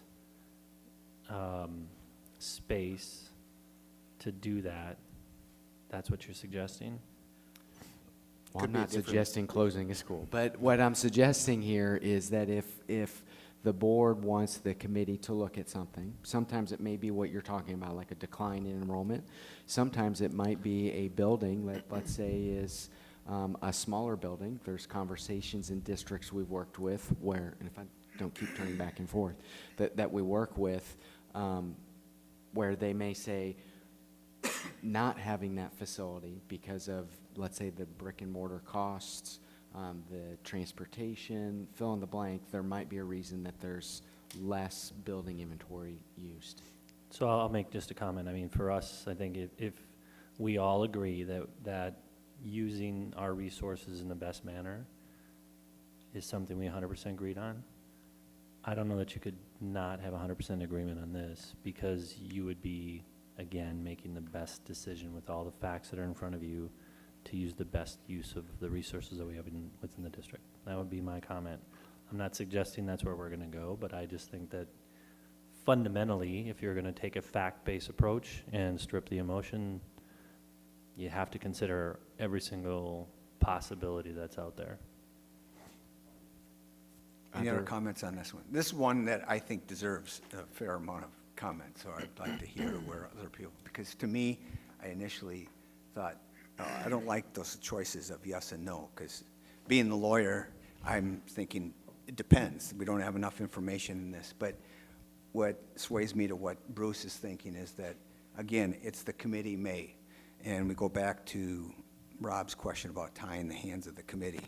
Is this would be an example. If we voted no to this, this would mean we'd be tying the hands of the committee and saying, even if the best use of resources and so forth were to do that, is that off limits? And so if I happen to be a proponent of what Rob and Bruce are saying is, giving the committee the most leeway in all the considerations. So I would be in favor of that. Mr. President? Yes. As much as you'd hate to think of closing any of our buildings, the reality is that at some point in the future, we may have to look at that. I'm not saying today, tomorrow, next year, or the year after, but I'm saying even 5 years or 10 years out. If the growth patterns in this community continue to go straight east instead of north and south, there's things that you have to look at. So you can't really rule this out, but certainly this is not part of the thought process for me right now, is to do this. Down the road, it might become a necessity. 10 years, 15 years, maybe never, but you can't rule it out. Okay. Any other comments on this one? Mr. President, I want, being in my hopeful mood, I don't think I've seen any flags that have gone up that indicate to me that some dramatic change is going to happen, like close down a school in the next 5 years. So. Mr. President? Yes, Rob. Might be the oddball here, but, from a closing schools perspective, if the committee came back and said, we're recommending closing one of our schools, in lieu of just simply agreeing now, I'd like to have significant future discussion on the closure of that school. So I'm not sure I'm necessarily in favor of this. Just to give you some heads up, first of all, the committee can't force the closure of a school. No, Even if you give, but they can even if you give them recommend, that, okay. is what we're saying here. No, I get it. And there's a process in which the state has set out when we do look at that. Something that, as Dave talked about earlier, you have Cedar Rapids schools that was closing 13 elementaries, but a lot of people lost what he said before was they were building 10 brand new ones. So sometimes there can be the closure of multiple buildings with the consolidation, of buildings and things like that. So it's not necessarily, it's doom and gloom, enrollment's going down and, we're looking for a life raft. I just think that's something people have to keep in mind. There's a lot of different options available, but by no means will the board's hands be tied based on the committee's recommendation. If all of a sudden they say, hey, we got to go to 5 attendance centers instead of 6, the board is not tonight saying, yep, wholeheartedly, we're going with it, whatever decision. I mean, in the end, you still have the final say over this. So I want to make sure everybody understands that what you do is you give them permission to look at all different scenarios versus just scenarios that for sure only, it might be scenarios that, depending on what our growth looks like, it might be scenarios that need 7 attendance boundaries. I don't know. I mean, those are the different things that are going to have to come up. Question number 8, Nick. Oh. Mr. President? Sorry, It's jumped coming in. up yet. Is there? Mr. President? Yes. Oh, I just want to make one other comment about this. This to me, doesn't mean close buildings. This could be a building that becomes so obsolete and the growth in a specific area is so great. There's no way we can add on to an existing building to make it work for a growth area.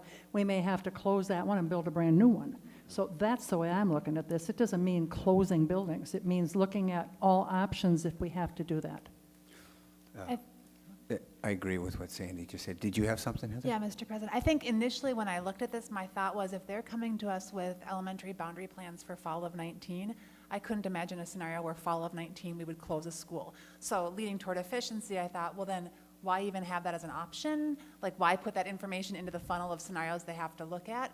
But backing up, if it's going to make the process better to be looking at all of the data, even if we don't think there's a chance we're going to be fall of 19 closing a building, and if that's what tends to work best in processes, then I can back up and let the process take a little longer. And you guys are ready to vote. So 5, 4, 3, 2, 1.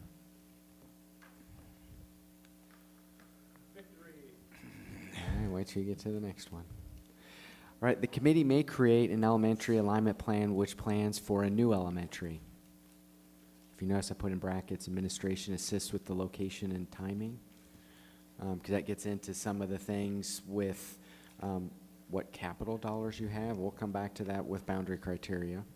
From what I learned today, there's very limited areas right now where we have sewer capacity for buildings.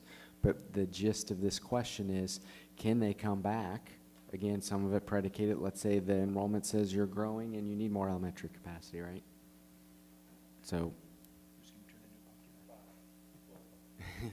some of you are where I usually vote. So any questions? If not, I'll do the countdown. So I do have a quick question. So are they coming back not only with a recommendation for boundaries for fall of 19, but also with a more forward-looking recommendation? Because obviously we aren't going to build a new elementary school by the fall of 19. I mean, so are they coming with a, yes, here's the plan for 19 and longer, looking down the road, here's what we recommend as well? Is it kind of a two-part thing? Yeah, here's the beautiful thing about the type of process and the type of analysis that we provide is what could potentially come, and we'll do some what-ifs on this. Let's say your enrollment grows. Let's say the annexation tonight at the city of Hudson goes forward. We have these 350 homes. They continue to annex to the south. We have some other things that happen by the new bridge. They may say, okay, you know, for 19, here's what the boundaries are, but we may create the boundaries in such a way that there, with that growth, is a need for another facility, and so you try to logically plan for that, like what Dave can talk about in his district that we did, where you have a process like this, but then the next process is more of an administrative process because you've created the network of how the boundary could look if the growth continues. So you try to limit where the future boundary changes might need to occur. A good question. Yeah, Dr. Wilkerson, you didn't go through a process, an 11-month process like this for every 7 boundary changes in 11 years, I presume. 22 years. Oh, in 22 years, okay, 7 and boundary 22. changes in 22 years. But Did you do an 11-month process every time you did that? We didn't do an 11-month. We would typically appoint the committee in the spring, and so around May, and then have a recommendation to the board by November. So Very similar to this process. Okay.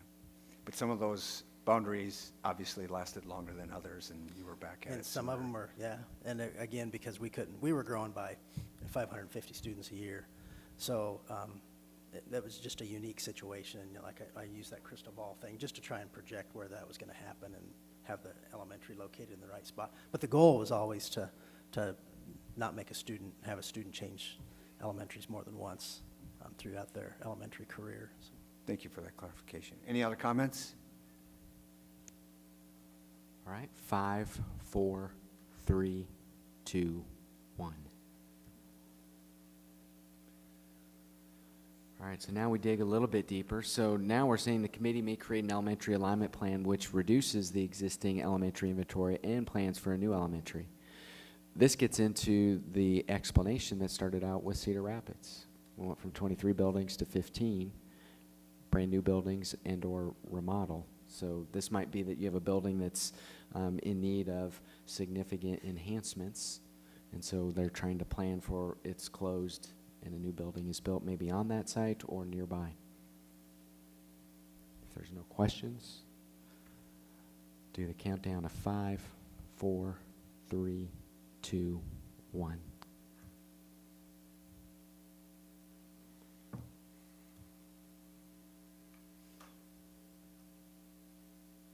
All right, I think I maybe duplicated this. Oh, no, additions. That's right. All right, so additions. So again, brick and mortar. So this one is looking at they can create a plan with knowing, like for instance, this building, we can have an addition to it. So should they plan for, again, this would get into if you're wanting to minimize the number of disruptions, maybe you can go, again, 1920, you wouldn't have the addition done here, but maybe you plan that, hey, it's going to be overloaded, but we know there's going to be an addition. This is something that happened with a project we finished in Dickinson, North Dakota. All right, 5, 4, 3, 2, 1. Is this one of those psych experiments where now we're becoming more compliant? The last one's a Rorschach test. It's going to be a really interesting picture. I think we only have one more question, and then we go into the boundary criteria. So, okay, the committee may provide input on what could be considered if the middle school enrollment continues to increase. So again, I haven't looked at any of your data to know what that may look like. Is there a bubble class moving through or whatnot? So is that, and we just kind of limit it to, is it additions? Is it a new site? We don't know. But basically the gist of this question is, can the committee consider some different options to recommend to you on what might need to be done at the middle school level?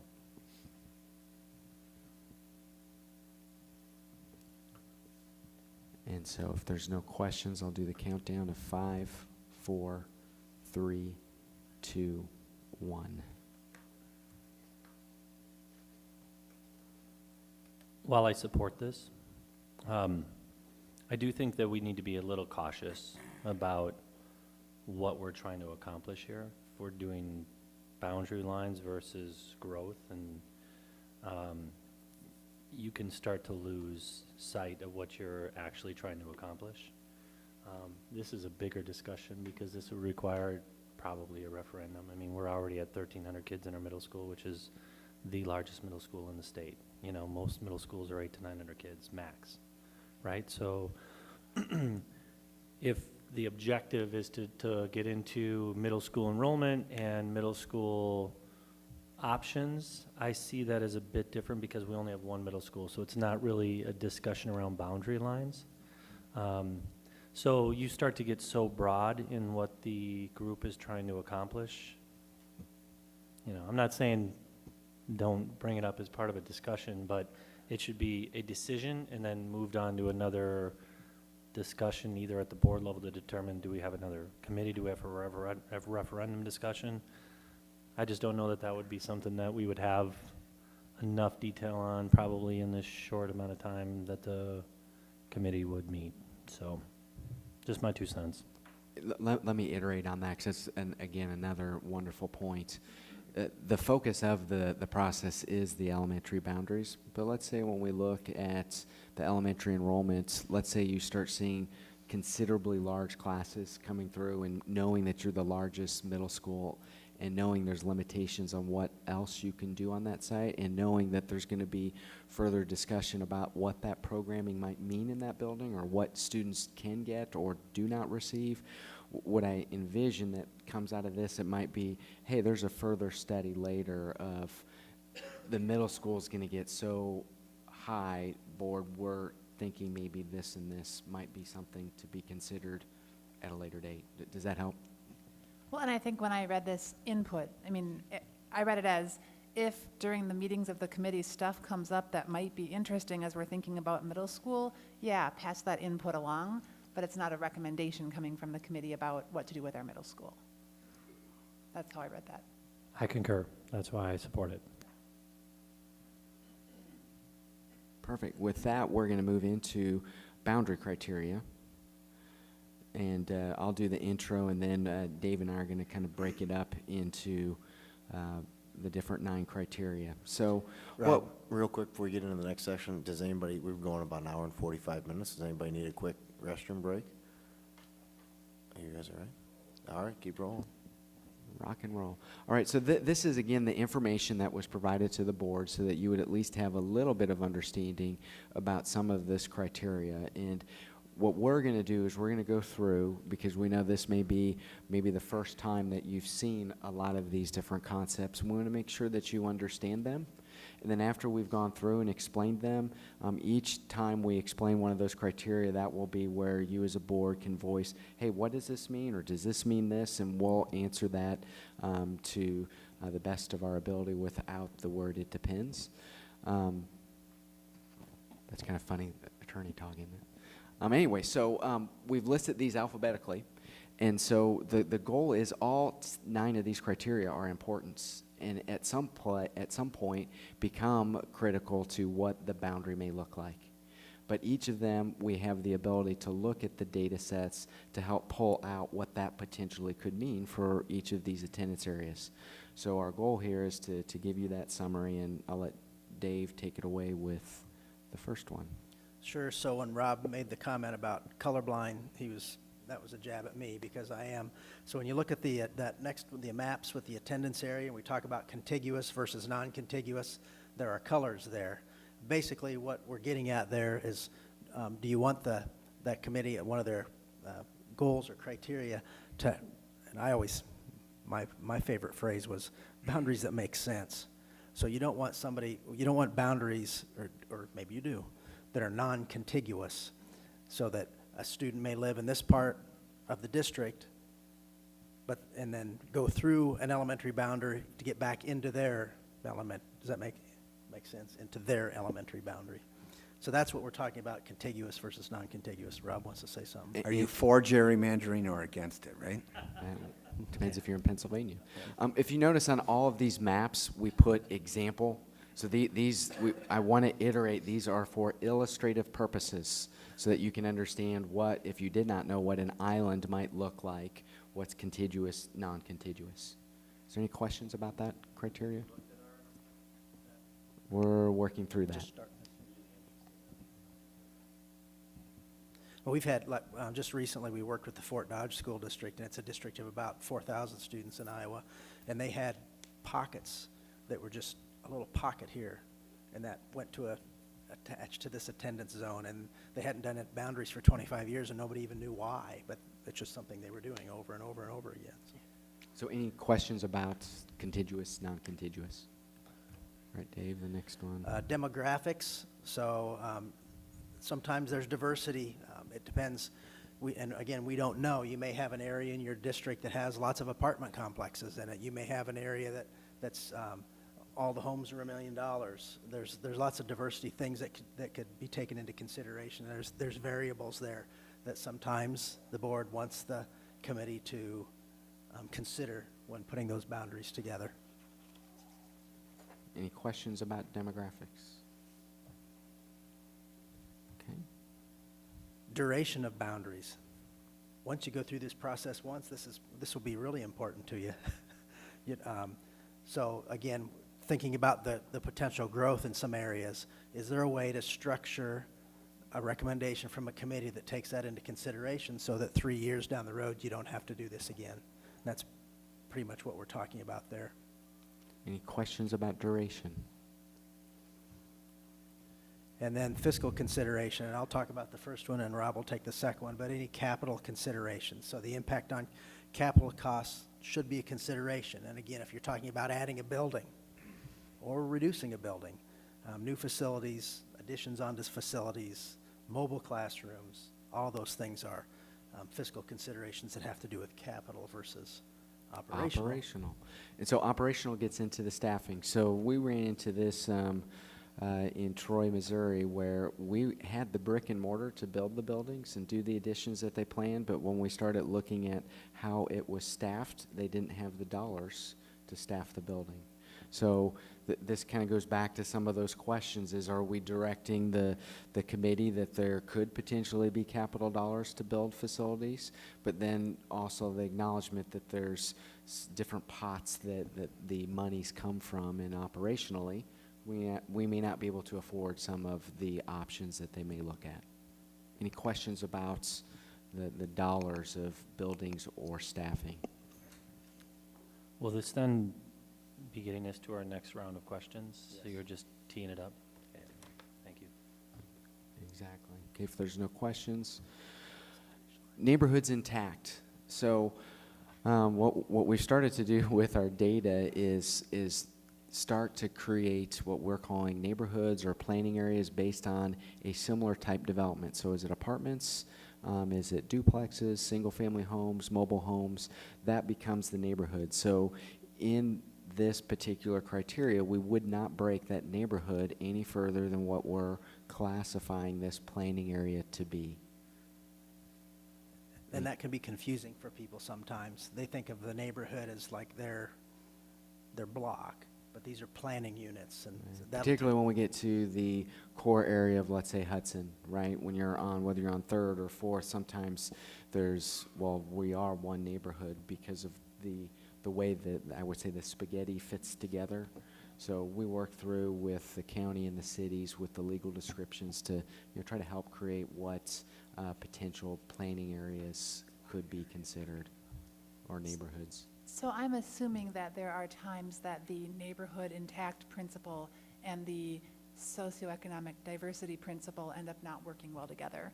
If you have neighborhoods that contain high numbers of low-income housing and other neighborhoods that don't, so is that how when working with the committee, I'm assuming that's something that you then have to work through? That is exactly the point of these criteria. Sometimes they're hitting each other right on the head in different variants of what the situation is. In this case, what you're talking about with neighborhoods and demographics, that's why in Fort Dodge, they had some areas that were different socioeconomics, whether it was affluent or non-affluent, going to different places. Okay, thank Exactly. All right, the next one, again, this is illustrative. We just kind of created a slide, so don't get freaked out when you see numbers by buildings that don't even have those capacities. But basically what we're able to do with enrollments and then the capacities for each of the buildings the district provides, we can see how well over the next 5 years that enrollment will balance out with the capacity of the building. And so the goal of this criteria is to make sure that you don't have too much students or too few students. Any questions about that?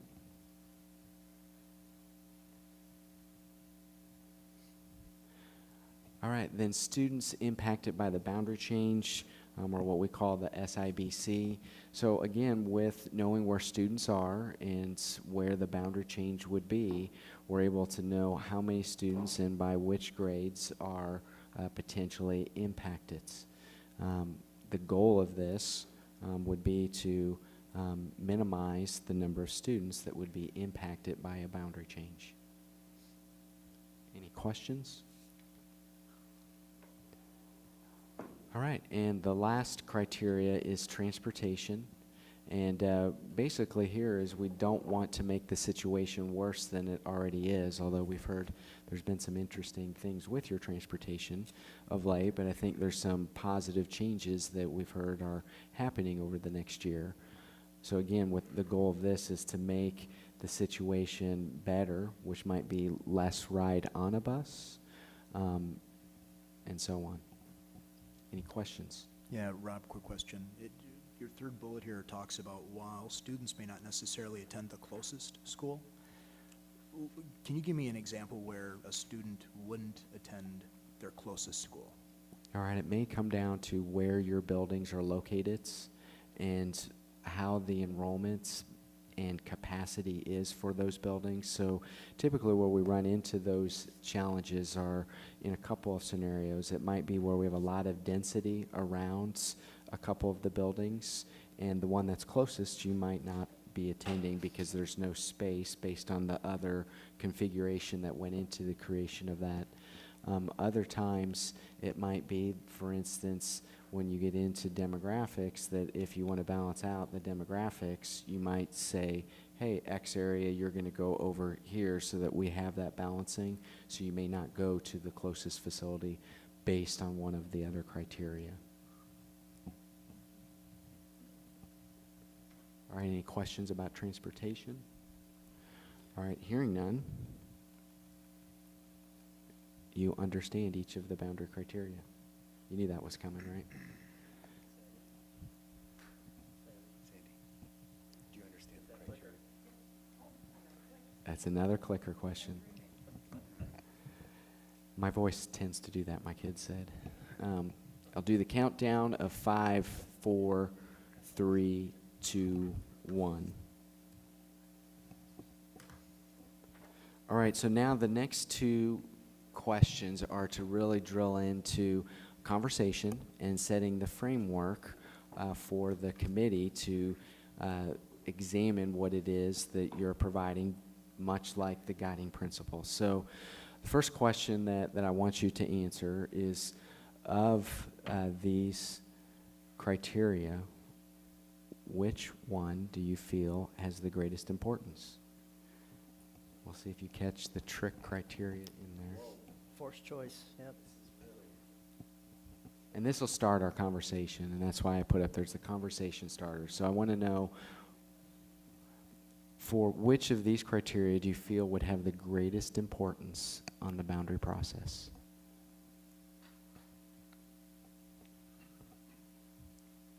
And again, if you remember, I started this out that they're all important, but I want to kind of feel out what you as a board are thinking, the criteria, what is the most important.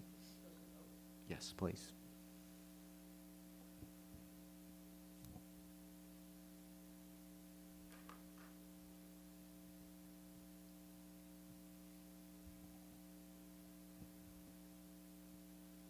All right. Do you like it when you see the results? All right, so that was 7 votes.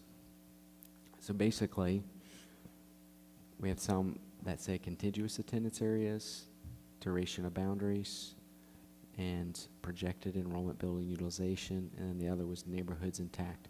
So now I'll open it up to any of the board members' conversation on why you would say whatever it was you chose is important, so that the rest of the board members can hear that, because our next step is going to be trying to get at a preliminary prioritization of the criteria. So I said C, duration of boundaries, simply because from a process perspective, when we go through this once, likely we're not going to want to go through it again. So that's why I picked C. And I would say that the top 3 considerations are the ones that the board adopted. So I would have had an equal vote for all those, but I did vote for C, duration. And even though I don't have young kids, I'm now a grandparent and can eventually get myself into that idea of having preschool kids and being able to just have kids of different ages going into elementary school and not be, concerned that we're going to be going through this every couple years.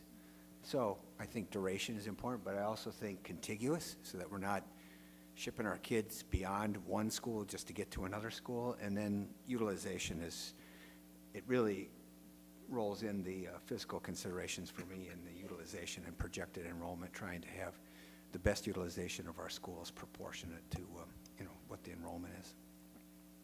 Well said, nothing further to add. I would say the projected enrollment utilization would be, duration of boundaries would fall under that, as would the fiscal considerations. So that's why I went with H. I'm the same as Carrie. I went with projected enrollments, building utilization, but duration is, or duration of boundaries is related. Yeah. My turn? I went with H also, but I agree with Carrie and Sue that the duration of boundaries was important also, because if you do the projected enrollment and look at what it's going to be, the duration of the boundaries comes into play. It's all in one. And Bruce, you're just outnumbered. Well, I'm just wondering how 3 people went with H when there's, shouldn't the numbers come out where It's okay. it was 2, 2, 2, and 1? I'm just doing the math, I don't know. I did A. But I think you're right, Jamie, all 3 of them are very important. The next one will sort it out, so, well, yeah, just add to it. All right, so the You got a next, tougher question for us? We want, I do, it's this, hard. we got 2 more questions total. So this next question, we'll see how true to the conversation you had you will select. So I'm going to give you the directions before I flip over to the slide. So we have the ability with this technology to allow you to choose your top 3 choices. So on this next slide, when I enter, it'll be the same question. But what you're going to need to do, and what I recommend, is you choose your first choice, push that button, make sure it's the right button that you've wanted to choose. Then choose your second choice, just push it once. And then choose your third choice, just push it once. If you mess up, we'll talk about that. If you mess up, just raise your hand and I'll help walk you through So what you don't can vote 5 times for A like Bruce and I have been doing all meeting. All right. This is pretty complicated for us, you know. It is, normally I give the actual direction, pick the clicker up and put it down. So here we go. I'm going to move it over. The polling is now open, so you can choose your first and your second and your third, and this is all weighted, so your second and third are less than your first. So you can see as things are happening, what you're choosing. And then once you have your clickers down, I'll find out if you're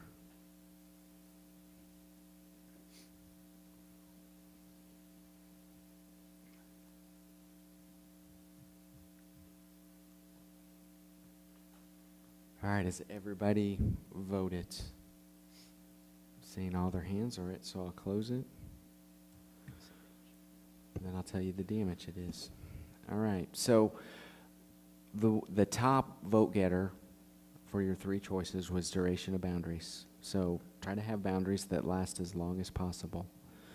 The number 2 was projected enrollment building utilization. So again, balancing the enrollments with the capacity the buildings have.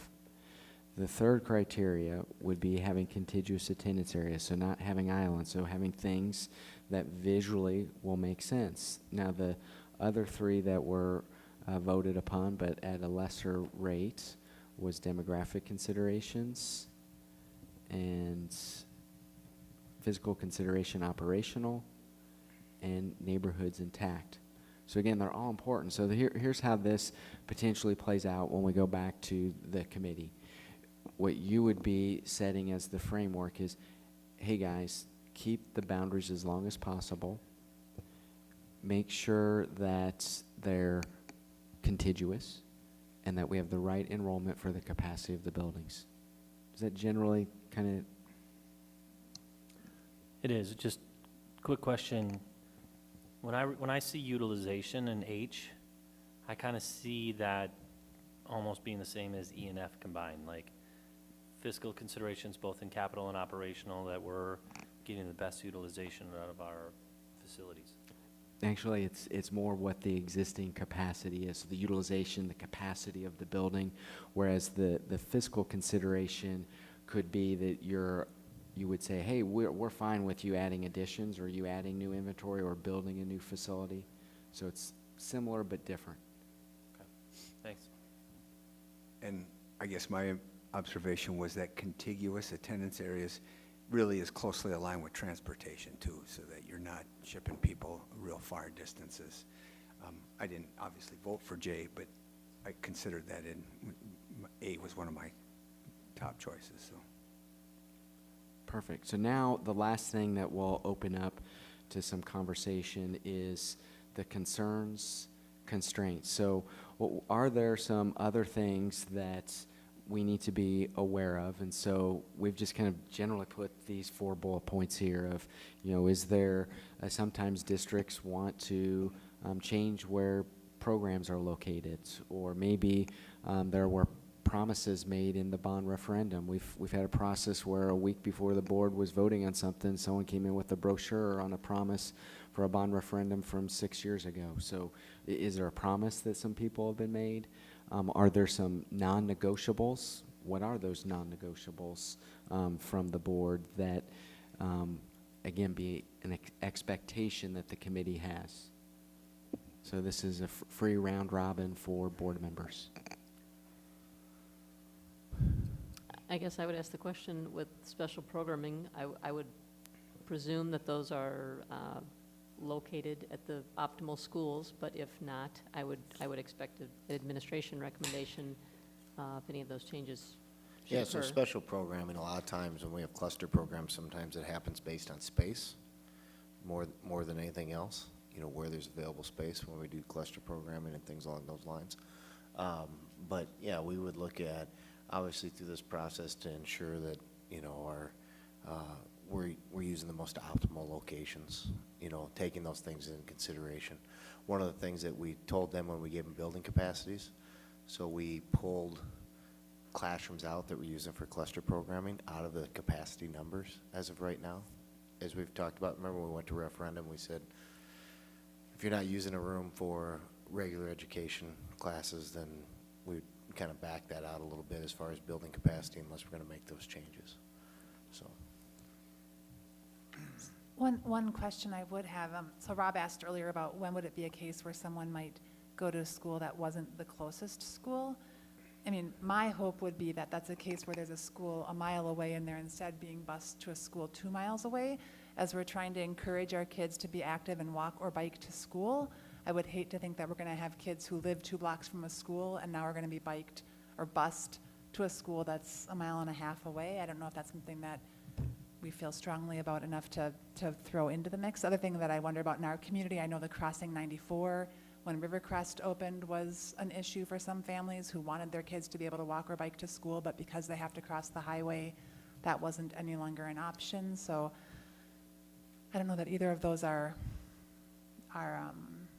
what word are we using for these? Well, it's Non-negotiable? And whatever that word is, it wasn't that one. Concern and constraints? But if it's something that we think is important enough to throw out there or not. So walkability, you were talking about just the walkability of Yeah. a school. And you guys have some hills here. I'm used to flat. I guess we don't have anybody on the board that was on the board when this school was built. And I would think that maybe there is going to be somebody in the community that brings up a brochure from 2005. Is that when we had the referendum on Rivercrest? Was that 2005? It was 06, and it was finished, the building was finished in 08. Okay, so the referendum was 06. That's from 12 years ago. But certainly not in the last referendum that passed with the middle school and the high school. I don't think there was any discussion at any of our public meetings, and Nick was there at all of them, where we commented at all on elementary school boundaries or duration of boundaries or anything like that. So Just a comment, I don't know that this is there's a written rule or anything out there on it, but I've heard it a few times, and I think it's something that should be taken into consideration, and that's teachers that are at the middle school that have children, their children go to Prairie. Is that right? Many of the teachers that have children in the district, elementary, Okay. bring them to Prairie. So it's almost like like they might have them at that school because they work You're talking there. about the boundary exception process. Yeah. And I don't know if So there's that's anything within only the. honored with space.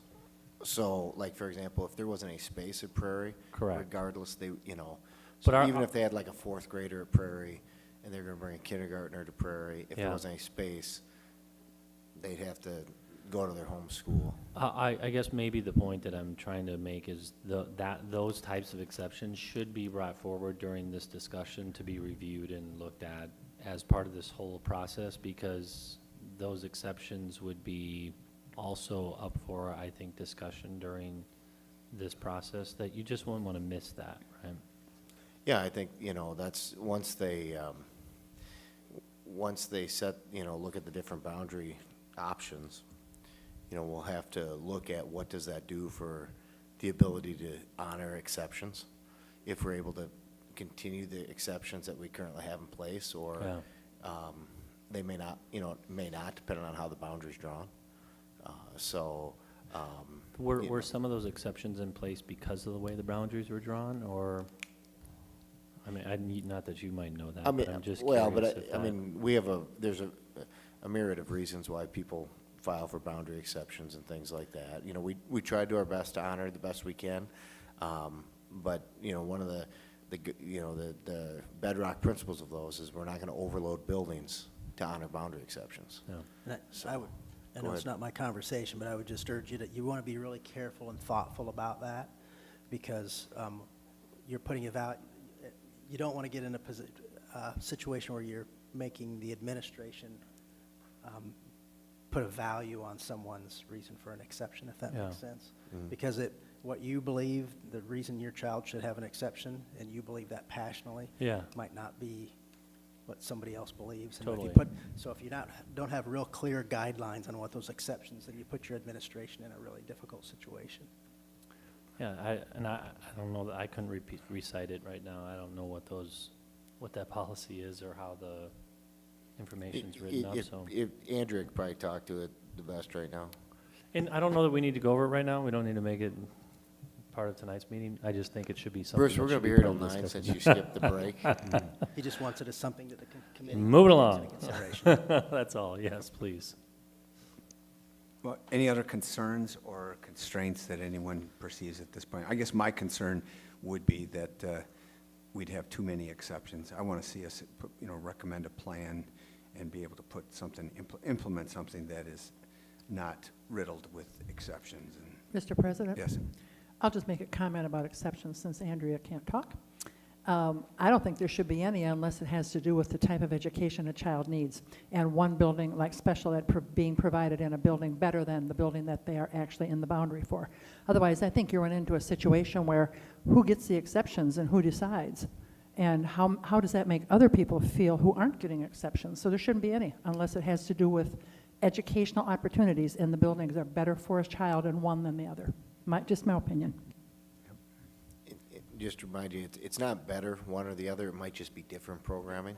Yep, it might be different programming that we offer in certain buildings that we don't offer. As we talked about earlier in some of these conversations, we do have cluster programming, especially in the areas of special education and ELL. So it's just as we kind of work through some of those things. That's what I meant. Yeah, no, different, absolutely. not- I know that's what not you better. meant. I That's know, why I wanted to hey, our clarify. buildings are all good. Good education opportunities in every single building we have. All right, so I'll wrap all of this up for this presentation. So basically, the first committee meeting is scheduled for May 1st. The first public input session is May 15th. And then the next school board meeting, where something comes back to you, is December of 2018. Now, what I want to iterate here is you're going to have updates through this process. So it's not like you're going to be blind through this. And it would also, depending on how your board functions, would be highly encouraged for the public input sessions for you as board members to attend that, particularly with the community that's going to be there to hear what their conversation might be. The other big point to this process is about communication. We talked a lot about this in the beginning, but this is very critical. And I think this is an adage for you, the board and administration, to start this process with this meeting tonight.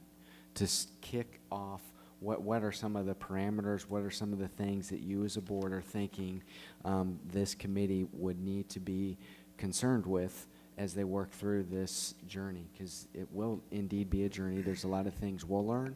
There's things administration will learn. And in the end, for you as well, the board, and I want to iterate over and over again, is we have no idea what the boundary looks like. I've not provided anything to you as a board. None of the board members have come to me with, hey, here's this magic plan. Here's where my friends, my kids, my grandkids are. I haven't seen anything like that. I haven't seen anything from administration. So this is really as transparent as it can be. And I want to iterate that because as we work through the process, a lot of times there's this feeling that the board was controlling things or that administration is pushing a certain agenda.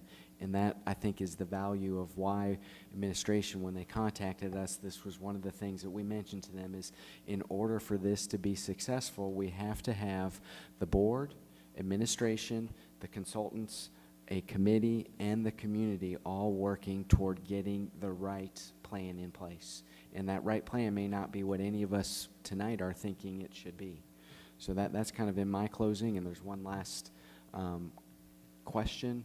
And while you guys are answering that, if there's anything that the board or Dr. Olvet wants to mention, we've finished what we were intending to talk with you tonight. All right, just to clarify, then next time you're going to be presenting to the board here as a whole would be December 2018. And that doesn't mean that this wouldn't be on our agenda. We may have board discussions about, for instance, the public forums that are scheduled for May and September. And we'll do our best to get, the word out, because I think we all benefit if we maximize citizen input. But other than that, is there any other comments by any of the board members, questions? And I take it that we'll be selecting board members for this committee? Is that the thought?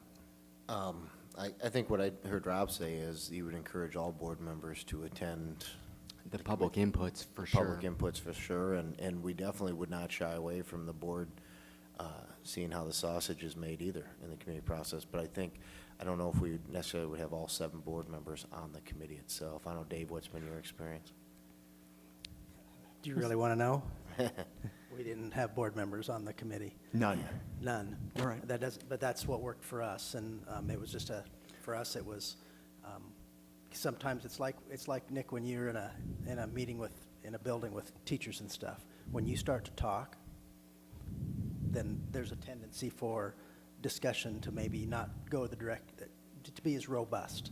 And the same can happen with a committee. That doesn't mean you can't be there, but it may be that you shouldn't, I'm just putting it out there, maybe shouldn't be a participating member of the committee. Well, I want to know what's worked in the past. And you're talking about your district, and, I mean, you've done this in how many districts? Dodge, over we 5 didn't. states? We didn't have any board members on the Cedar Rapids one. Fort Dodge, there weren't any. Waukee, there weren't any. What I would recommend is what the comfort level is for you as a board. We've done it where we've had voting board members on the committee. We've done non-voting board members on the committee. Sometimes board members want to have that direct link of what they're hearing at those committee meetings. Others, they're comfortable with saying, hey, you know what?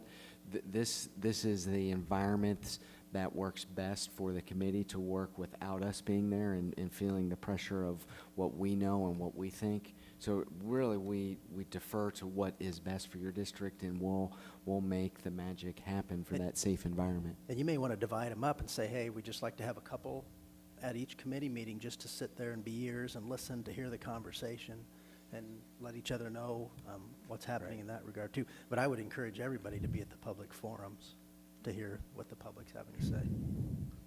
Mr. President? Yes. I'll just have one final comment. I just want to say that I know the board appreciates everyone that came tonight, and I recognize we have our school principals and staff and some parents, so thank you. Absolutely. Thank you. Just real quick in closing, so we will work with RSP on suggestions for committee members. We'll put out the call for committee members as well. It would be the anticipation that we would get the committee together for the board's April meeting, not have them there, but be able to have a list of all the members of the committee. That's about 4 weeks from now, is what Rob talked about. So that'd be about 4 weeks ahead of when the first meeting is. I think might be more like 3.5 weeks ahead of the first meeting, because I think our April board meeting is the 7th of April. So that would kind of be the goal, is that we would have the committee set by about the 7th of April, and working through those things that we Actually, described. just not to contradict you, but April 10th is our April. April 10th then. Okay. Or if you want to attend on Sunday or Saturday the 7th, that'd be fine as well, right? So So we'll work on getting those things done, and we'll put the call out to the community and different folks, and we'll be intentional in getting some of those groups that maybe typically don't, that aren't necessarily parents in the community, and working to make sure that we get a variety of folks on that committee, so. All right. So it sounds like then the administration will be helping to, with RSP, getting the committee filled out and keeping them on schedule. Otherwise, the board is not going to have too much control over that and process, but we can attend. There's 5 committee meetings, 2 public forums. All right. Anything else? Very good. Gentlemen, thank you for joining us, and thank you for your presentation. Perfect. If you click your last clicker question too. All right. Thanks for your patience. Yes. Okay.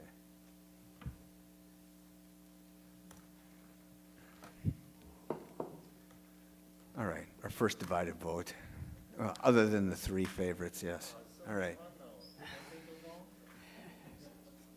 All right, let's take a 3-minute recess or 5-minute recess, and then we'll come back and finish the meeting. Thank you.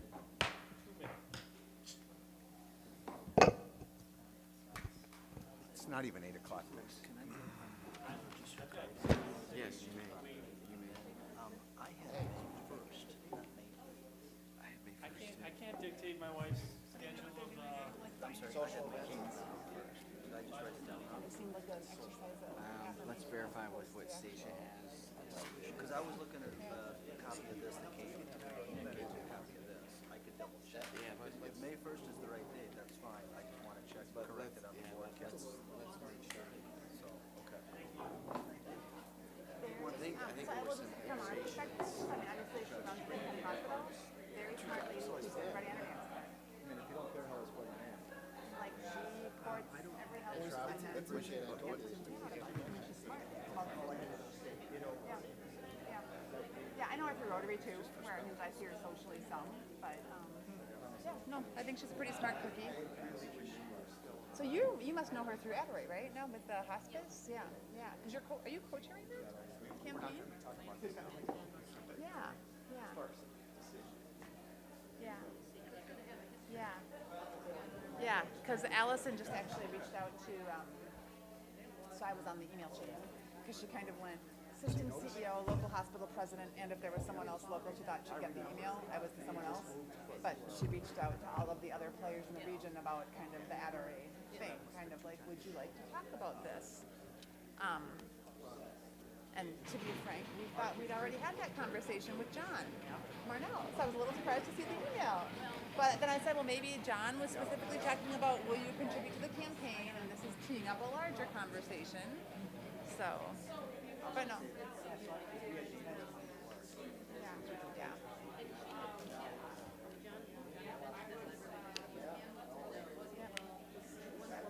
Well, and I think, like I think about, so with that whole Valley Co-op situation, so that's the grouping of health partners mostly was, that invited Western Wisconsin Health when they created the cancer center, right? So the cancer center of Western Wisconsin is pretty much health partners driven. They invited Western Wisconsin Health to be part of it too. They're not invited, we wouldn't have at that point make a bid for the program, but then when they shifted gears and started working on like mental health, and Allison is the one who said, well, we're talking about mental health issues in Western Wisconsin, you can't not invite a line of people. So I appreciate that. I mean, I really think she is inclusive, but I think she has to be running an independent health system involved.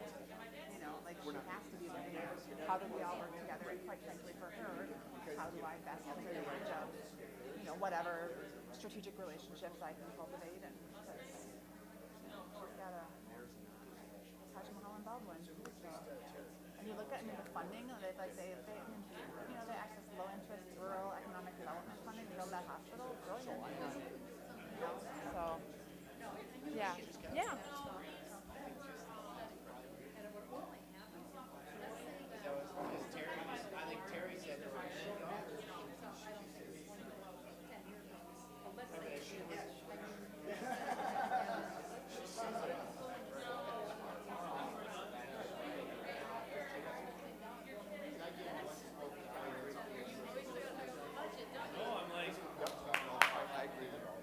let's go.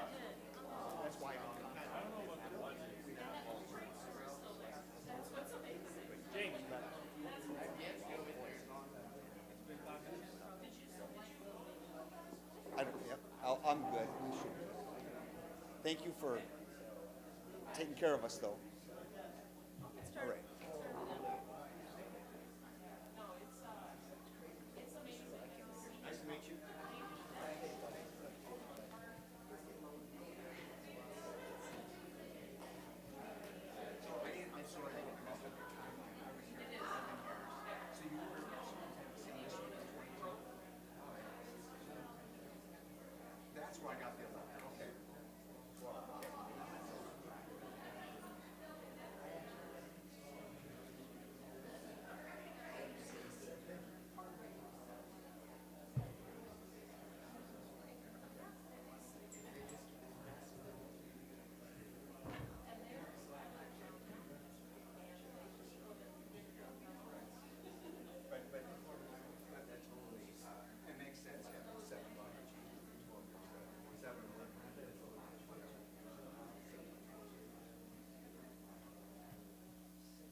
Thanks for your patience. I told him, I said, you'll get however many times he has me come up with it, but I get a little goofy.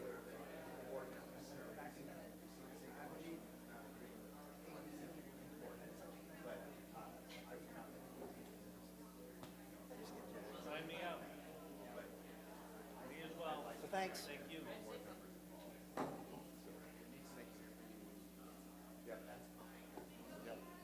All right, thanks again, guys. Okay, we got 1, 2, 3 board members not in their chairs. Rapid. 494, 358.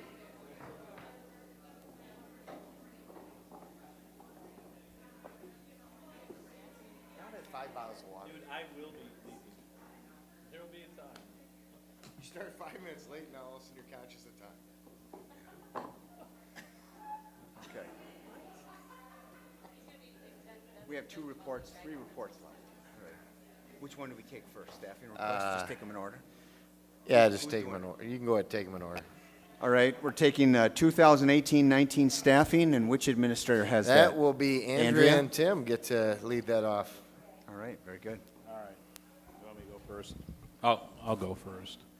Let me pull it up here. Okay, so we've got, essentially it's been broken apart into a couple of different areas. The first one are referendum-related, which were previously approved at the referendum. They were part of the operating costs that were developed during the referendum process. So those are 4 custodians, and you can see the hours, et cetera. That's to cover the 135,000 square feet of added space. That incidentally is, on a per square footage basis of maintenance, that is higher than where we are right now, but we're trying to kind of take into consideration the building's newer. So then you get into the next section. I'll take the next 2 here. The next section is new staffing for 2018, 2019. And the first position is a second shift custodial supervisor. We've added, since I've been here, I came here in 2006, we've added about 270,000 square feet of building space. The last time we added to a district-wide support position was in 1999. And so this would provide district-wide support across all of our buildings, primarily focused on the afternoon and evening shifts. So this person would provide support if there are things like equipment breakdowns, or if we're having a very large event where we've got 500 to 1,000 people. They're going to be supervising, providing that overall supervisory support. And I won't get into any more than that because I know time is kind of the essence here, but if you They have fill in questions. when needed. I mean, if something breaks down, they can help out and do those things. So it's not. Exactly. It's not although it's a supervisor position, they would be. They get picking their up hands slack dirty. when- Yeah, Yeah. when needed. Yeah, and I will tell you, this is a position that's probably, I would say, is supported by every one of our building principals. Next position is a custodian, is a floater position. So these folks help cover open positions if we've got a person on FMLA, they're on vacation, et cetera. Right now, we've got about 16 hours a day of float time. We've got 2 people that cover an average of about 40 hours per day. So this would just get us up to that point, give us a little bit better coverage. So those are the first few, and then I'll turn it over to Andrea. Okay, and so the remaining ones, which are proposals for the new staffing for 18-19, the first one would be technical support specialists. Basically, that's due to the new auditorium, the new stadium, and all the need for additional support and supervision of those spaces. That request would be for 8 hours, 260-day contract with the estimation of $68,000. Associate principal is the next item. That would be a full-time position, well, full-time, less than 260, but 8 hours a day during the school year and some additional time in the summer. Andrew, real quick, on the technical support specialist, is some of that cost offset because we have part of that position already, or is that in addition to what we already have? I believe it's partially offset by the existing position. I don't remember exactly how many hours per day it currently is. I think it's at an annual allotment of hours. 260 hours, so then we'd be adding significantly more hours to this. Okay. With the new facilities. So the proposal with respect to the associate principal would be a brand new position. It'd be an administrative level position. Basically, it would recognize the fact that the number of students at Rivercrest and Rock are, they're our largest buildings, and it would allow us to align support amongst the buildings to provide for that enrollment and provide additional much needed support to the principals in terms of, and I know the document that's up there is different than what's in the board pack. So that's throwing me off a little bit. That one up there, yes. Okay, so basically what this new position would do is it would provide all levels of support by making it an associate principal type of position. It could do teacher support, staff evaluation, student behaviors, program implementation, and parent communications. There's a lot of different pieces that would be supportive for both Rock and Rivercrest, and it would be basically 0.5 split between Rock and Rivercrest. It would be one person, one full-time person, yes. We think that would be the, we would get the best candidate with a 1.0 position. Are there Is this- associate principals at those buildings now? There are no current associate principals In either of those in buildings? either of those buildings, so it's only our principals. Are there any associate principals in any of our elementary schools? No. No. Okay, thank So you. those are our biggest 2 elementaries. A couple things to keep in mind. Our valuation ratios at Rock and Rivercrest are the highest. And so that would be a big piece of being able to alleviate a little bit there. We would probably anticipate this being a 1-year position to start with, because as you just got done spending the last 2 hours listening to RSP and associates talk about boundaries, there's a chance that if the boundaries change for the following year, the elementaries may become more balanced out, and that position may not necessarily need to continue. But as it sits right now, Rock and Rivercrest are both quite a bit larger than our other elementaries. And when we look at that staffing amongst our 6 elementaries, it's significantly out of alignment with those 2 buildings. Can we get a breakout on salary and benefits? Because I know that this is an all-inclusive number. Yeah, salary is about 88 to 90, roughly, and then the rest are benefits. Yeah, and what do we pay our head principals at each of the elementary schools? I believe it's like 113 or 115. Right, about that. Salary. And it would Okay. be proportionally comparable to like the differentiation between our associate principal at the middle school and our high school APs. So basically, we'd be looking at a percentage, basically it'd be the same type of percentage like our high school principal salaries are. We potentially, we'd look at the number of days in the contract and things along those lines, Right. but we have all the backup data, and Andrea can provide it, that just shows the number of evaluations per building principal and staffing ratios and things like that. And that's really where this came from. This was a request not from the elementary principals, but from the cabinet team to try to provide a level of equity across our buildings, not only for the building principals, but also for the teachers in the buildings to feel like they have the same level, not that our principals don't provide the same level of support, but it looks different in a building of 300 than it does in a building of 500. There's just that many more classrooms, there's that many more kids, there's that many more behavior things, there's that many more evaluations. And so trying to balance that out a little bit so everybody can feel like they have an equitable supervision experience, I think would be good. But like I said, I really see that this could potentially be a one-year thing. It may not be. I mean, a lot of it's going to be dictated by that boundary process, but you know, this would be to provide some level of relief for next year. Okay, just asking the question, is there a reason, if we're going to redo the boundaries, why this is being recommended now? I mean, Rivercrest and EP Rock haven't dramatically changed their enrollments from year to year over the last 3 years. I mean, it's Right. gradually gone up, but It has gone up, and like right now, Rivercrest is consistently, except for 1 grade, 4 sections.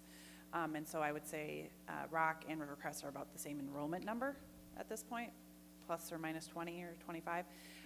But then what has significantly changed is, for example, our educator effectiveness implementation and the link to teacher salary structure. That's put additional responsibilities in terms of the fidelity of that program.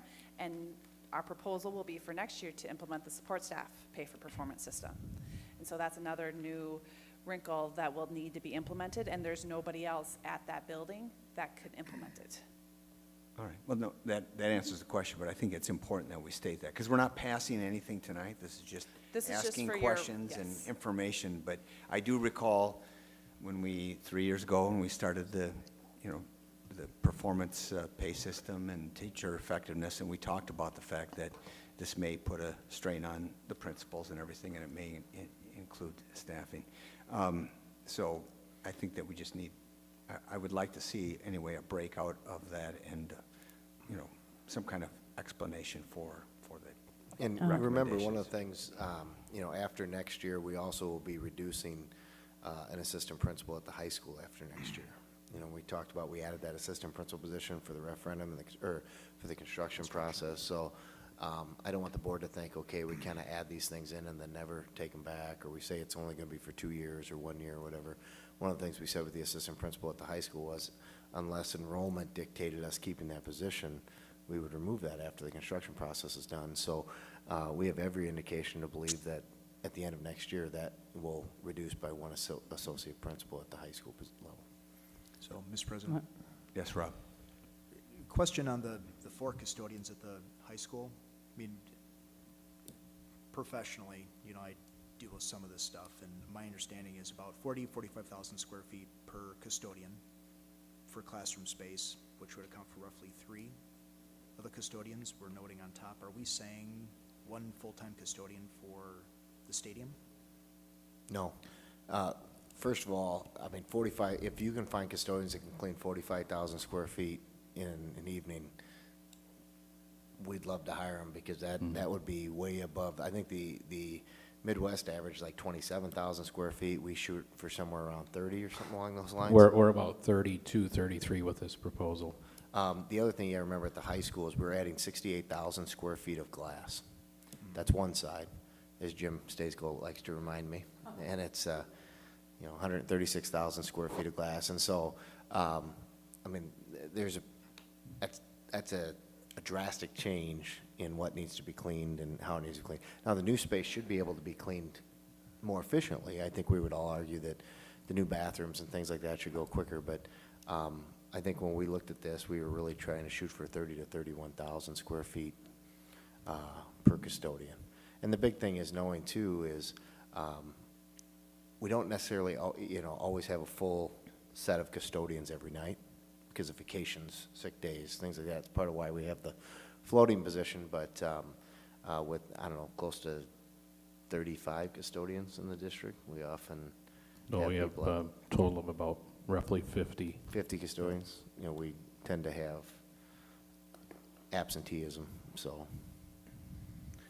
Is this something, again, for support numbers that we could get to follow up on Rob's point? I mean, if it's true that in the past we've been at 30, 31, that's fine. I just didn't see anything here as far as what we have at all the buildings.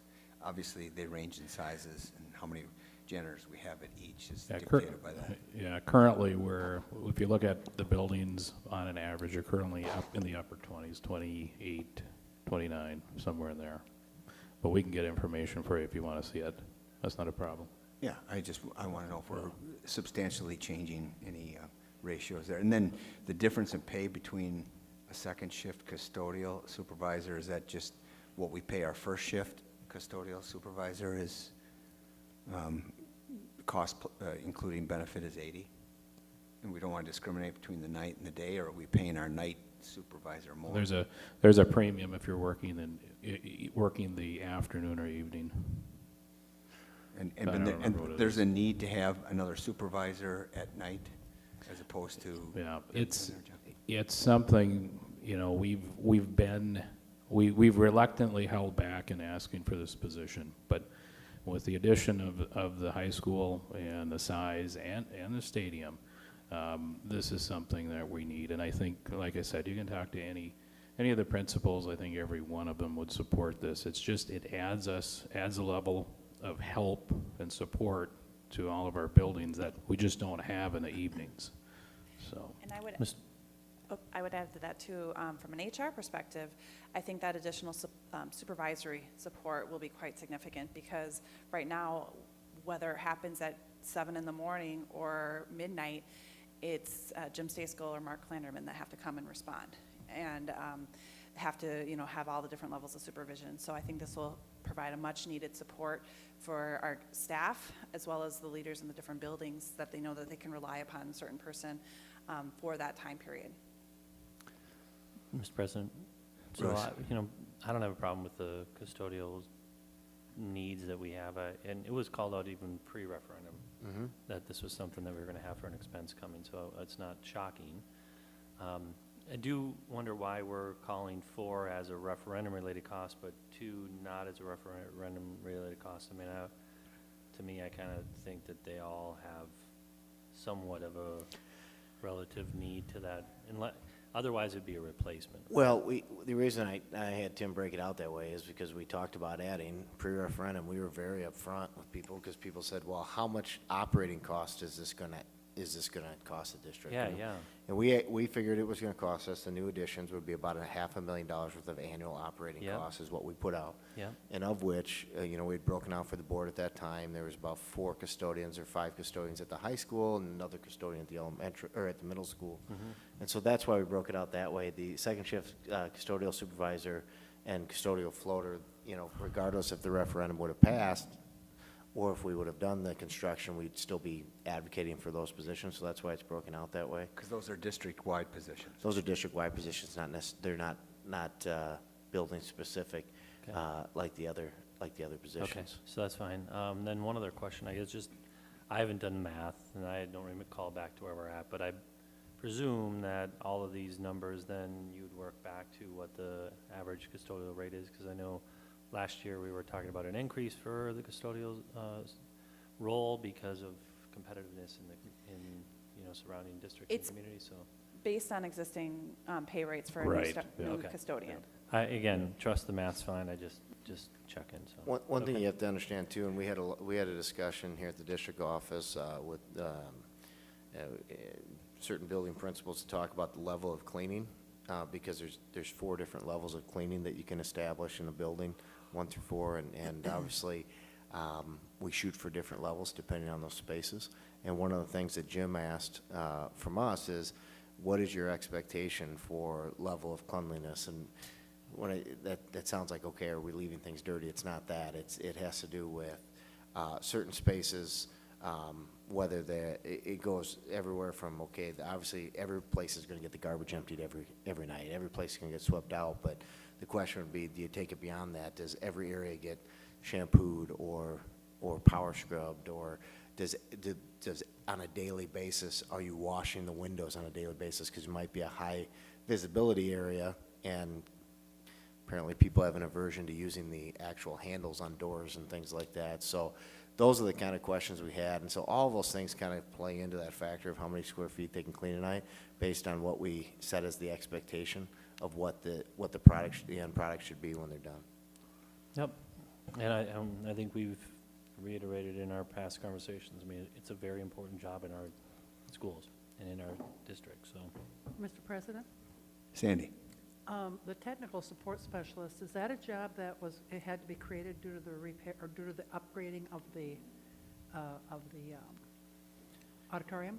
So it's a combination of the auditorium, the stadium, the inside enhancements. So really, it's all kind of part of the upgrades to the facility in general. Is that- Go ahead. Does that money doesn't come out of any referendum money, though, correct? No.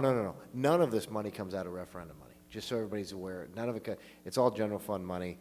It's just we were breaking it down based on the custodial, we were breaking down based on the referendum. But, I mean, you could probably lump the technical support specialist up into that column up there, because with the beautiful facilities we have, we need somebody to be able to run them.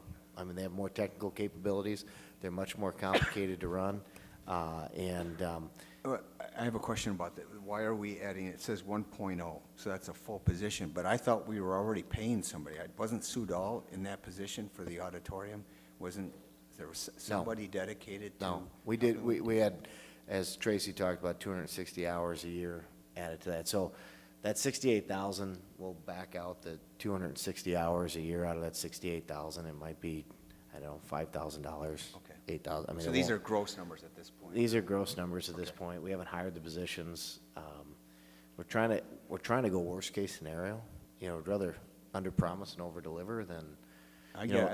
I like that general I mean, similar, philosophy. you know, when you slide down to the reduction in teaching position, you know, of 56,000, well, that's pretty conservative, because we know if you start a brand new teacher at 40 and you add insurance and everything else on top of it, it's Well, I was going to say, higher are than- we underpaying our elementary teachers? Because we're Yeah. reducing one full-time elementary teacher at 56,000, but a Spanish teacher at .4 is getting paid 65,000. Tim Yeah, that- always So bumps up the Spanish ad. teachers are worth Okay. 2.5 No, times an no, elementary no. teacher? He Is that always possible? makes the Here. ads more and the deductions We less. do that for a reason. Well, we've got 4 elementary but- principals back there, so I want to make sure that we're not sending the I wrong message. will tell you, some of these are based on the existing positions there, so we know the cost. The other ones aren't. Elementary teacher, you know, that's one where we actually did have a person that's leaving, and so we plug those figures in.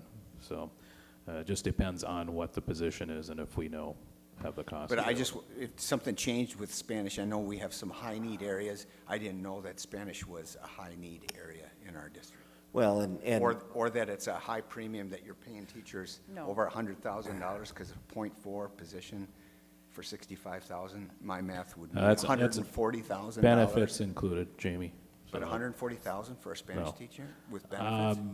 It depends on where their level of pay is. So No, that's part it's of it. not 140,000. It's not 100, no, it's not 140. But if you have a teacher that's up on a salary schedule and you add benefits in, you can add about 20%.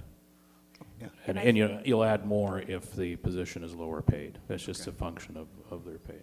And the particular thing with the Spanish teacher, so right now we have a .6 Spanish teacher, and so we're in the process of filling that then with a 1.0. So reducing that position and posting it as a 1.0 will increase the benefit costs substantially more so than just an independent 0.4 or 0.6. Okay, that makes Okay. it, that's a good explanation, yes. Mr. President, So- I wanted to go back to the associate principal. Oh, I thought you were going to ask about the art teacher. No, Okay. I'm going to avoid art tonight. No, I was wondering how their time might be configured. Is it like at both schools each day or cycled or? We were talking that it'll be worked out between Amy and Katie in terms of the, there may be certain weeks that they spend solely at one school as compared to the other. We want to make sure it's flexible. Or if if a principal's out on vacation for a week, then or at a conference for a week, that we're able to staff that flexibly, but to maintain the 0.5 distinction over the course of that year. And there may be certain weeks where there's significant behavioral situation that associate principal has to be there to support, and it may fluctuate between buildings. Mr. President? Yes. The Sandy. associate principal position, maybe you can explain to me again. I have two concerns about it. One is, I believe we haven't had increased enrollments at those two buildings over the last 3 to 4 years maybe, or 2 to 3 years at least. So it makes me wonder why you need an associate principal now. The other thing is, well,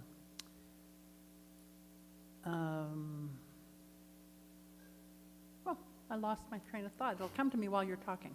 Okay. Well, I would say that. Oh, I know what it was. Oh, yes. Told you it would come to me while she was talking. Why would you do that now and add that much money to our wage budget when, if you waited one more year until the associate principal at the high school may be gone, then it would be a wash and it wouldn't increase our budget for that. So what's the rationale for doing it now and not waiting another year? I would say primarily to maintain the fidelity of implementing our pay-for-performance systems. I would say to make sure that our principals are able to dedicate in those two buildings in particular, adequate amount of time and resources to the evaluation of our teachers, evaluation of our support staff with the brand new system that's coming online next year. And with the level of support that's in existence at those buildings at this point, each of our elementaries has one building principal and one counselor, regardless of size. So again, as Nick said, whether it's 300 students or over 500 students, it's one principal, one counselor. I just don't think it's equitable to do that to the largest buildings and now put another new system, because we've heard over the last couple of years that they're almost at the breaking point. And now to put another system with the support staff pay piece, I just think is asking a tremendous amount of those people. Dave, did you have something to add? Yeah, and I completely agree with everything everyone has shared. I would just add that this isn't a brand new idea. This is something we've been looking at for a while, that we needed to do something. This was the year we decided to pull the trigger and bring it to you for your consideration. All right, any other questions on this? The only other is, maybe it's just a typo, but it says reduction of sections like plural at elementary level, and then the $56,000 deduct. Are we reducing more than one section at the Originally, elementary? we were reducing more than one, and now it's down to one. It's down to Okay. one, right, given our projected enrollment for K.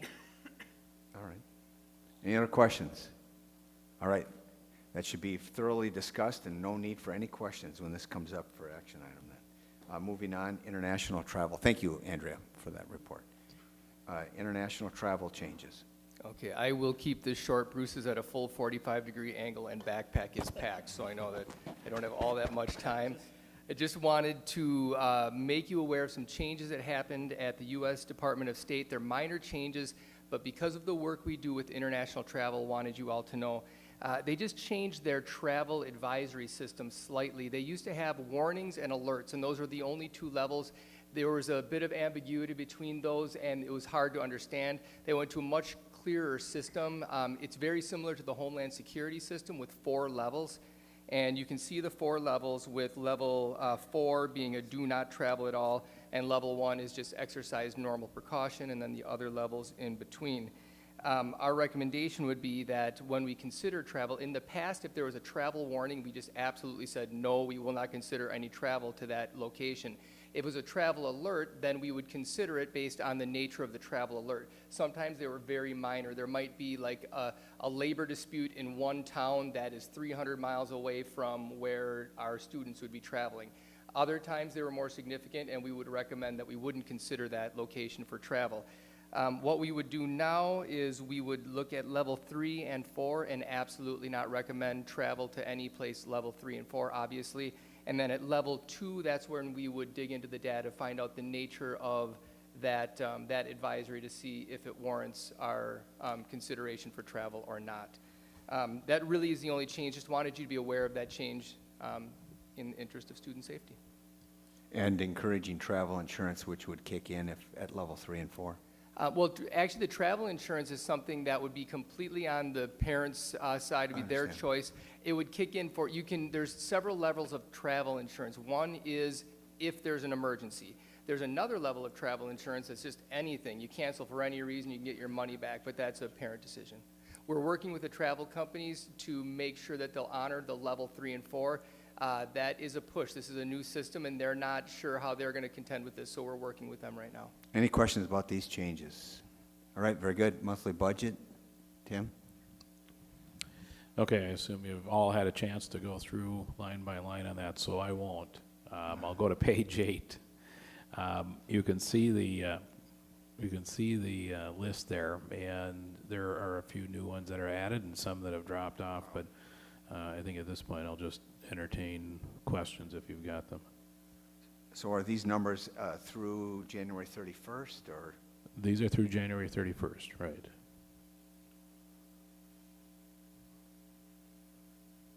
I would say, I'll add a comment, I would expect probably pupil travel to be somewhat over budget this year, because we were hoping to go down in routes, we actually went up.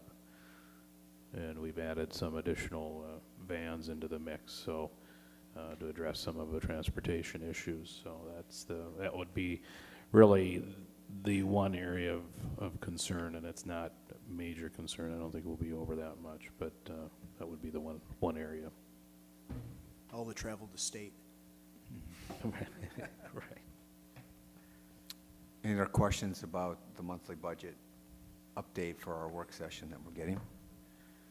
Hearing none, we have no closed session, is that correct? Move to adjourn. Second? It's been moved and second. All in favor, say aye. Aye. Those opposed, meeting is adjourned.